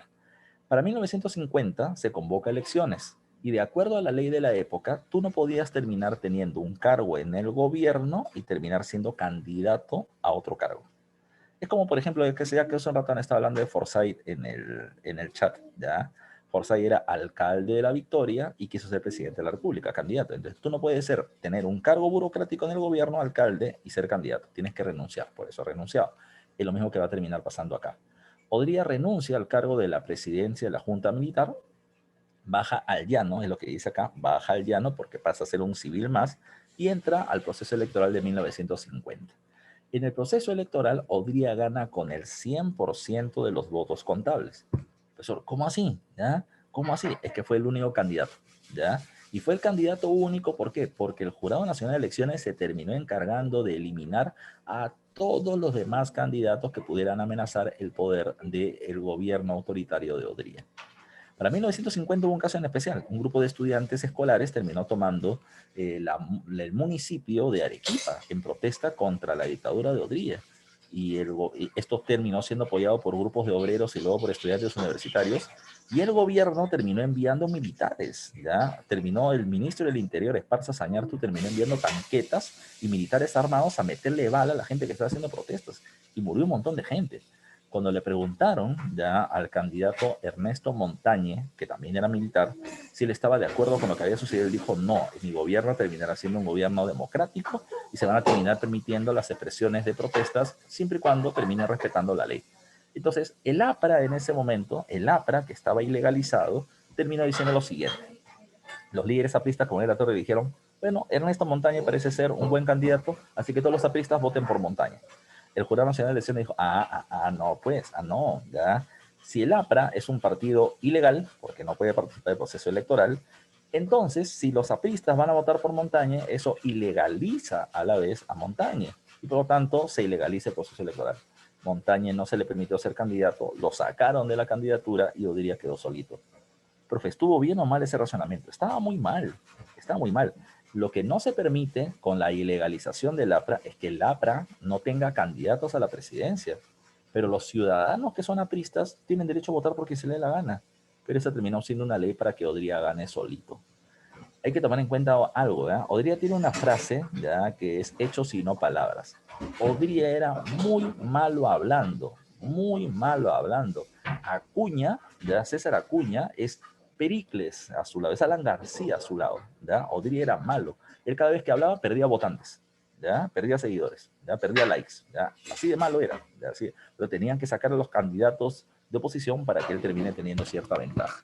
Otro dato más, no sé cómo vamos con el tiempo, a ver. 27, me quedan 3 minutos. Ya, otro dato más. Mira, en el aspecto económico hay un evento que va a ser muy importante cuando Odría es presidente. La Guerra de Corea. Todavía no llegan en esto en Historia Universal, ya, pero ya lo van a ver dentro de poquito, ya. Pero yo sí tengo, hombre. En 1950 se produce el primer conflicto de la Guerra Fría, ¿ya? Y el primer conflicto de la Guerra Fría es la Guerra de Corea. Corea del Sur, ¿ya? Corea del Sur va a terminar enfrentándose a Corea del Norte, la Corea del Sur capitalista contra Corea del Norte. Pero en esa guerra hay que tomar en cuenta que el sur capitalista es apoyado por Estados Unidos y por las tropas de la ONU, y la Corea del Norte comunista va a ser apoyada por China, por la China de Mao Zedong y por la Unión Soviética, ¿ya? Tomen en cuenta eso. Ahora, ¿qué pasó a continuación? ¿Por qué esa guerra es importante? Porque producto de esto Estados Unidos quería hacer una guerra continental. Estados Unidos quiere hacer una guerra contra el comunismo en todo el Asia y derrotar no solamente a la Corea del Norte, sino a la vecina de Corea del Norte, que es la China comunista de Mao Zedong, y a la vecina de China, que es la Unión Soviética. En ese conflicto Estados Unidos dijo, uy, como esto va a durar mucho tiempo, te voy a comprar un montón de materias primas, y el Perú comienza a aprovechar la situación. Los empresarios venden muchas materias primas, el Estado gana un montón de plata precisamente por los impuestos y el gobierno tiene mucho dinero. ¿Qué hizo el gobierno con ese dinero? El gobierno va a terminar promoviendo una gran política de construcción, ¿ya? Se va a construir muchas obras públicas. Por ejemplo, se va a terminar construyendo el Estadio Nacional, que antes era de madera, ¿ya? Y ahora termina siendo de cemento y tiene tuntún, ¿ya? Se va a terminar construyendo el Estadio de San Marcos y se le ceden terrenos a la U y a la Alianza para que también hagan sus estadios, ¿ya? Así como esto, ya se va a terminar construyendo los hospitales. El hospital de la policía, del ejército, de la marina y de la fuerza aérea, ¿ya? Además de eso, se va a construir el hospital del empleado. Además de eso, se van a construir sedes para los ministerios de educación, de trabajo y de economía, ¿ya? Y de economía. Además de ello, se van a terminar creando las grandes unidades escolares, que eran colegios de grandes dimensiones, de gran tamaño, de gran superficie, que venían teniendo pabellones para salones que podían contener muchos alumnos. Además venían teniendo canchas de fútbol piscinas olímpicas, ya venían teniendo canchas olímpicas de atletismo, venían teniendo espacios para poder trabajar en carpintería, en automotriz, en tejidos, en contabilidad, un montón de cosas. Pero una cuestión especial esto de la educación, ¿ya? ¿Por qué? Porque no solamente eran colegios grandes, sino que en un salón podían entrar 100 alumnos, ya 100 alumnos. La idea de masificar la educación tiene un porqué, les explico, pero la idea era meter muchos alumnos en un salón de clase. Profe, pero eso está bien para poder llegar a más gente. No, ya no, es que tú no eres profe, ya tú no eres profe. Pero tú si has sido alumno y me vas a terminar entendiendo esto. ¿Cuántos de ustedes, muchachos y muchachas, me pueden decir yo, por ejemplo, ya me pueden decir yo, quieren ustedes vienen en colegio del Estado, ya, de colegio estatal, díganme ustedes, ya? Ahí está, Juan me dice yo, Evelyn me dice yo, Nadine me dice yo, Gustavo me dice yo, Melanie me dice yo. A ver, ahora, todo lo que están diciendo yo, díganme ustedes, ¿cuántos alumnos ustedes venían teniendo por salón? ¿Ya? Tú y tus compañeros, ¿cuántos alumnos eran por salón aproximadamente? 30 me dice Nadine, 45 me termina diciendo Catherine, ¿ya? 40 me dice Saulo, 25 me dice Nayeli, Marcelo me dice 30. Ahora, te pregunto yo, de tus 30 o 25 o 40 compañeros, ya 40 compañeros, te hago yo la pregunta, ¿ya? ¿Cuántos de ellos terminaban yendo a estudiar exclusivamente? ¿Ya? ¿Cuántos de ellos eran los chanconcitos del salón que iban a escuchar, que no interrumpían, que hacían su clase, su trabajo en su casa, que no iban a copiar la tarea, que estaban atentos a la clase, etcétera? 4, 5, 6, 3, 5, 8, poquitos, ¿ya? Pues en un salón de 30 tú vienes teniendo 5 que estudian, 10 que hacen el intento y las demás que no sepa que están ahí, ¿ya? Que son las 8 de la mañana y a las 8 y 5 están preguntando qué hora es, ¿ya? Para ver si ya llega la hora de salida, ¿ya? Pues así termina pasando. Ahora, tú que has sido alumno, has visto que muchos profes terminan sufriendo, ya sufriendo porque no pueden terminar manejando una aula de 30, porque hay demasiado descontrol, porque no terminan haciendo sus tareas, porque no pueden avanzar como quisieran, ¿ya? ¿Has visto ese sufrimiento en los profesores, sí o no? ¿Ya? A ver, dime sí o no, pues. A ver, te quiero escuchar, quiero hacer tu mea culpa. Claro, pues eso pasa siempre, eso pasa siempre. Ahora, ponte a pensar, ya ponte a pensar, si eso pasa con 30, imagínate con 100, ¿ya? Imagínate con 100. Entonces, no es lo mismo terminar teniendo un montón de alumnos que terminar brindando una buena educación, ¿ya? No es lo mismo cantidad que calidad, ¿ya? Calidad. Ahora, y te estoy hablando de la secundaria, ahora imagínate la primaria, ¿ya? Imagínate el jardín, ¿ya? Eso es mucho más complicado todavía. Ahora, profesor, pero ¿por qué entonces el gobierno no se dio cuenta de eso? ¿Ya? No se dio cuenta de eso. Es que lo que pasa es que acá había otra cuestión. Desde 1946 se había producido un fuerte fenómeno del niño en la sierra centro y sur del país y se había producido una gran migración hacia Lima. Y esta gran cantidad de inmigrantes, ¿qué cosa es lo que estaban buscando? Estaban buscando, para comenzar, un lugar donde terminar trabajando, ¿ya? Llegaban a Lima y no conocían a nadie, ¿ya? Y no conocían a nadie. Entonces, ¿qué hacían? Invasiones. Terminaban agarrando un terreno vacío, pum, pum, lo chapaban y terminaban peleándose con la policía durante algún tiempo con sus 4 esteras para poder tomar el territorio. ¿Qué hizo Odría? Odría, cuando sabía que iba a haber la invasión en algún lugar, Odría ya estaba ahí. Y la gente decía, ¿y tú quién eres? El presidente. ¿Y vienes a votarnos? No, vengo a darte tu título de propiedad sobre el terreno. Y la gente se sorprendía gratamente. Y le decían, ¿y qué problema más tienes? No he comido, comer popular. ¿Ya? ¿Y qué problema más tienes? Necesito trabajo ya, en las grandes obras. Construye estadio, construye gran unidad escolar. ¿Qué más quieres? Que yo quiero que mi hijo estudie, que progrese esta gran unidad escolar y educación para todos. Eso, Odría es un gran tipo, entonces Odría está solucionando el problema de todos. Esta es política, muchachos. En política yo no termino dando hilos sin puntada. ¿A qué me refiero? Odría daba eso, pero con eso lo que él quería es que la gente diga, ay, gracias Odría, tengo todo lo que tengo. Entonces en las próximas elecciones, ¿por quién voy a votar? Por Odría, corazón. ¿Ya? Esa termina siendo la propuesta. Ya termina siendo la propuesta. Ahora, Odría estaba buscando terminar teniendo votos a futuro para poder ganar futuras elecciones. Entonces recuerden, él promueve ya el proceso migratorio hacia Lima y va a terminar generando medidas asistencialistas, ¿ya? De darle beneficios a la población con tal de terminar ganándose votos. Eso se llama clientelismo, ¿ya? Yo doy beneficios a cambio de votos, que es lo que está buscando Odría para ese entonces.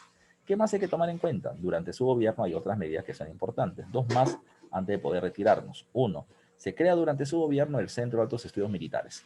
Después de la guerra con el Ecuador, hubieron 2 cosas que habían quedado en el aire. O sea, una evaluación terminó planteando que, número uno, el Perú había cometido 2 errores.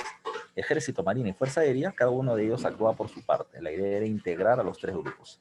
Y lo segundo, además de eso, era que los oficiales no conocen de estrategia moderna para la guerra.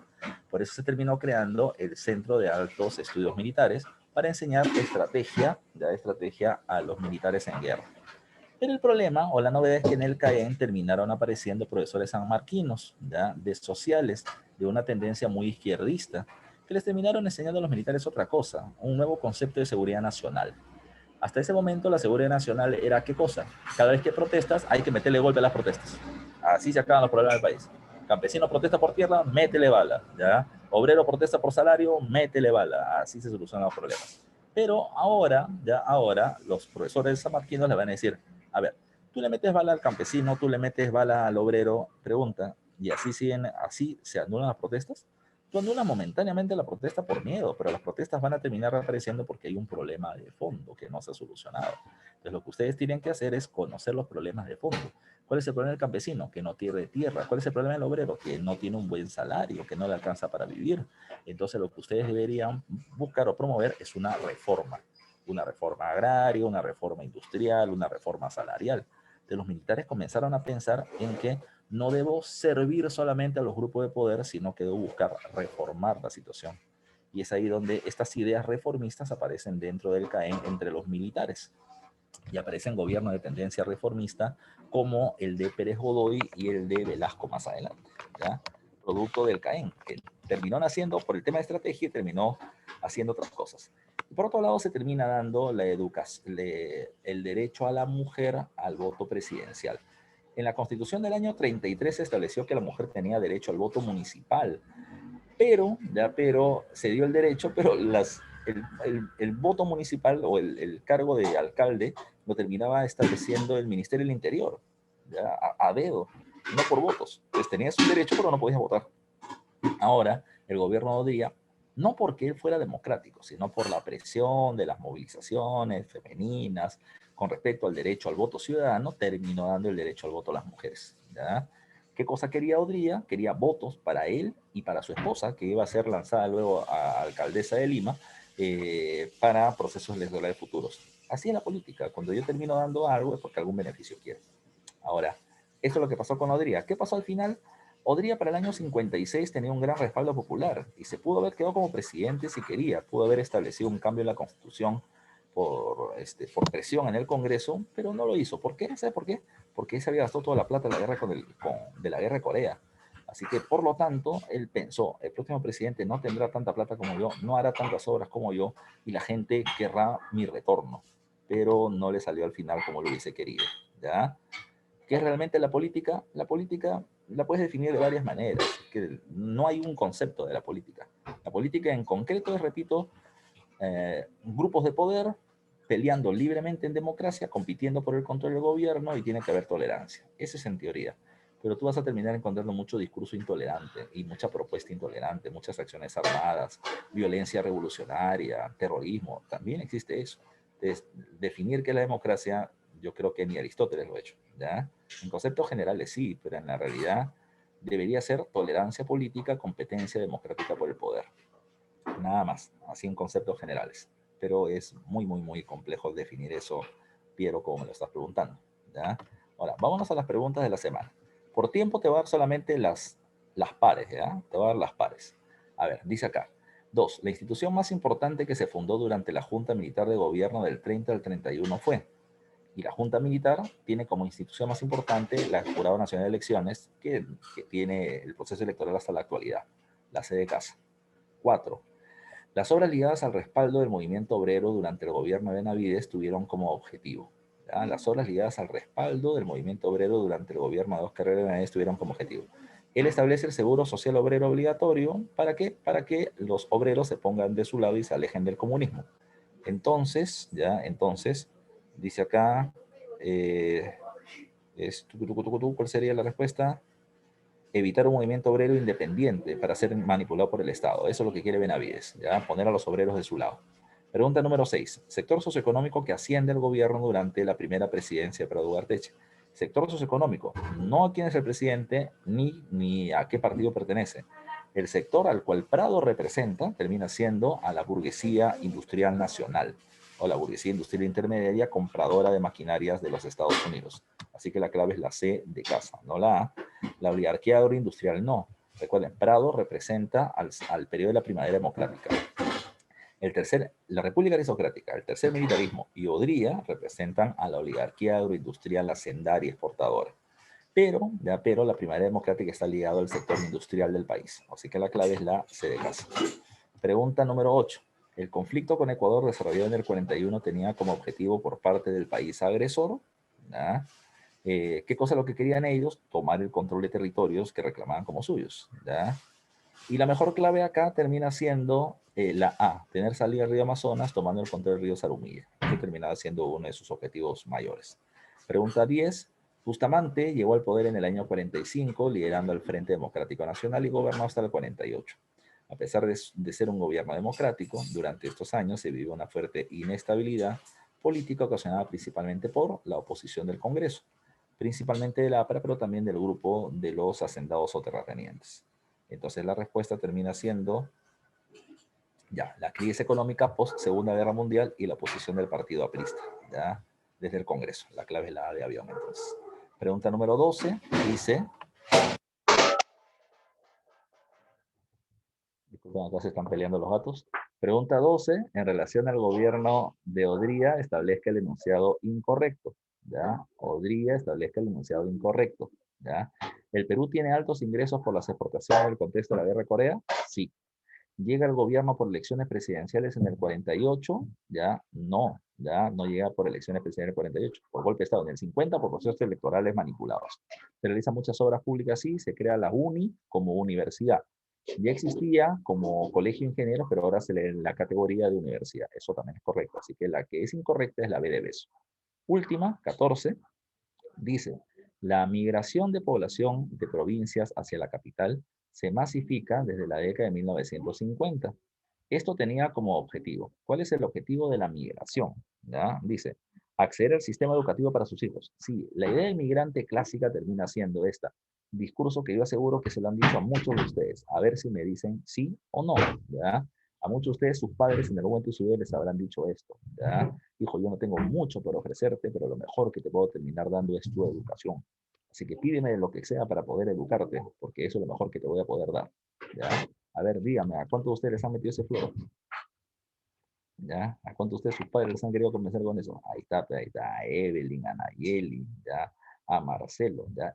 Pero eso es correcto, pero es el discurso clásico del migrante, ¿ya? O sea, yo me esfuerzo, pero mi hijo la tiene que terminar teniendo más fácil con el tema de la educación, ¿ya? Ahora, la primera está bien. La dos me dice facilitar acceso a un sistema de salud. Bueno, en las provincias donde estaban, si tenían acceso a la salud o a la educación, terminaba siendo de muy baja calidad. Así que la idea era terminar llegando a Lima y mejorar esas condiciones. La 2 también es correcta. La 3, reclamar al Estado la realización de una reforma agraria. Al contrario, se dieron cuenta que la reforma agraria o tener tierras no se va a dar. Eso viene a Lima o a las ciudades que se van industrializando para poder tener una posibilidad de progreso diferente. Y 4, plegarse al movimiento comunista. No ese es el objetivo, pero muchos se van a acercar al APRA o al comunismo porque no terminan teniendo los beneficios esperados. Pero no era ese el objetivo. Entonces la 1 y la 2 terminan siendo correctas.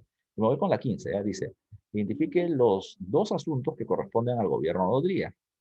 ¿Ya? Dice, obtención del dominio marítimo peruano, no, eso se hace durante el gobierno de Bustamante. Persecución a los apristas y comunistas, sí, por la ley de ¿cómo se llama? Se me fue el nombrecito. La ley de... se me va el nombre de él, pero no lo quiero perder. ¿Ya? Se le conoce con el nombre de la Ley de Seguridad Interior. Y la 2 está bien entonces. La 3, alianza con la oligarquía exportadora, sin duda está ligada a Odría. E inversión norteamericana en caucho y pesca. Todavía no. La pesca recién va a terminar creciendo en la época de Manuel Prado Ugarteche.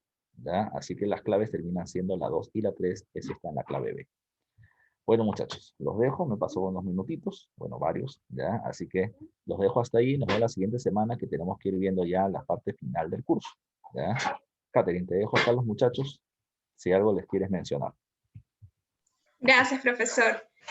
Ya, Sí, bueno. recuerden que este domingo 14 de febrero tienen una actividad especial, un seminario de matemáticas dedicado solo a ti y al que te puedes inscribir pagando 5 soles, con el profesor Urbina y con el profesor Ábalos. Ya voy a subir las grabaciones de la clase de hoy y también las tareas para que puedas desarrollarlas. Que tengas una bonita tarde. Hasta luego.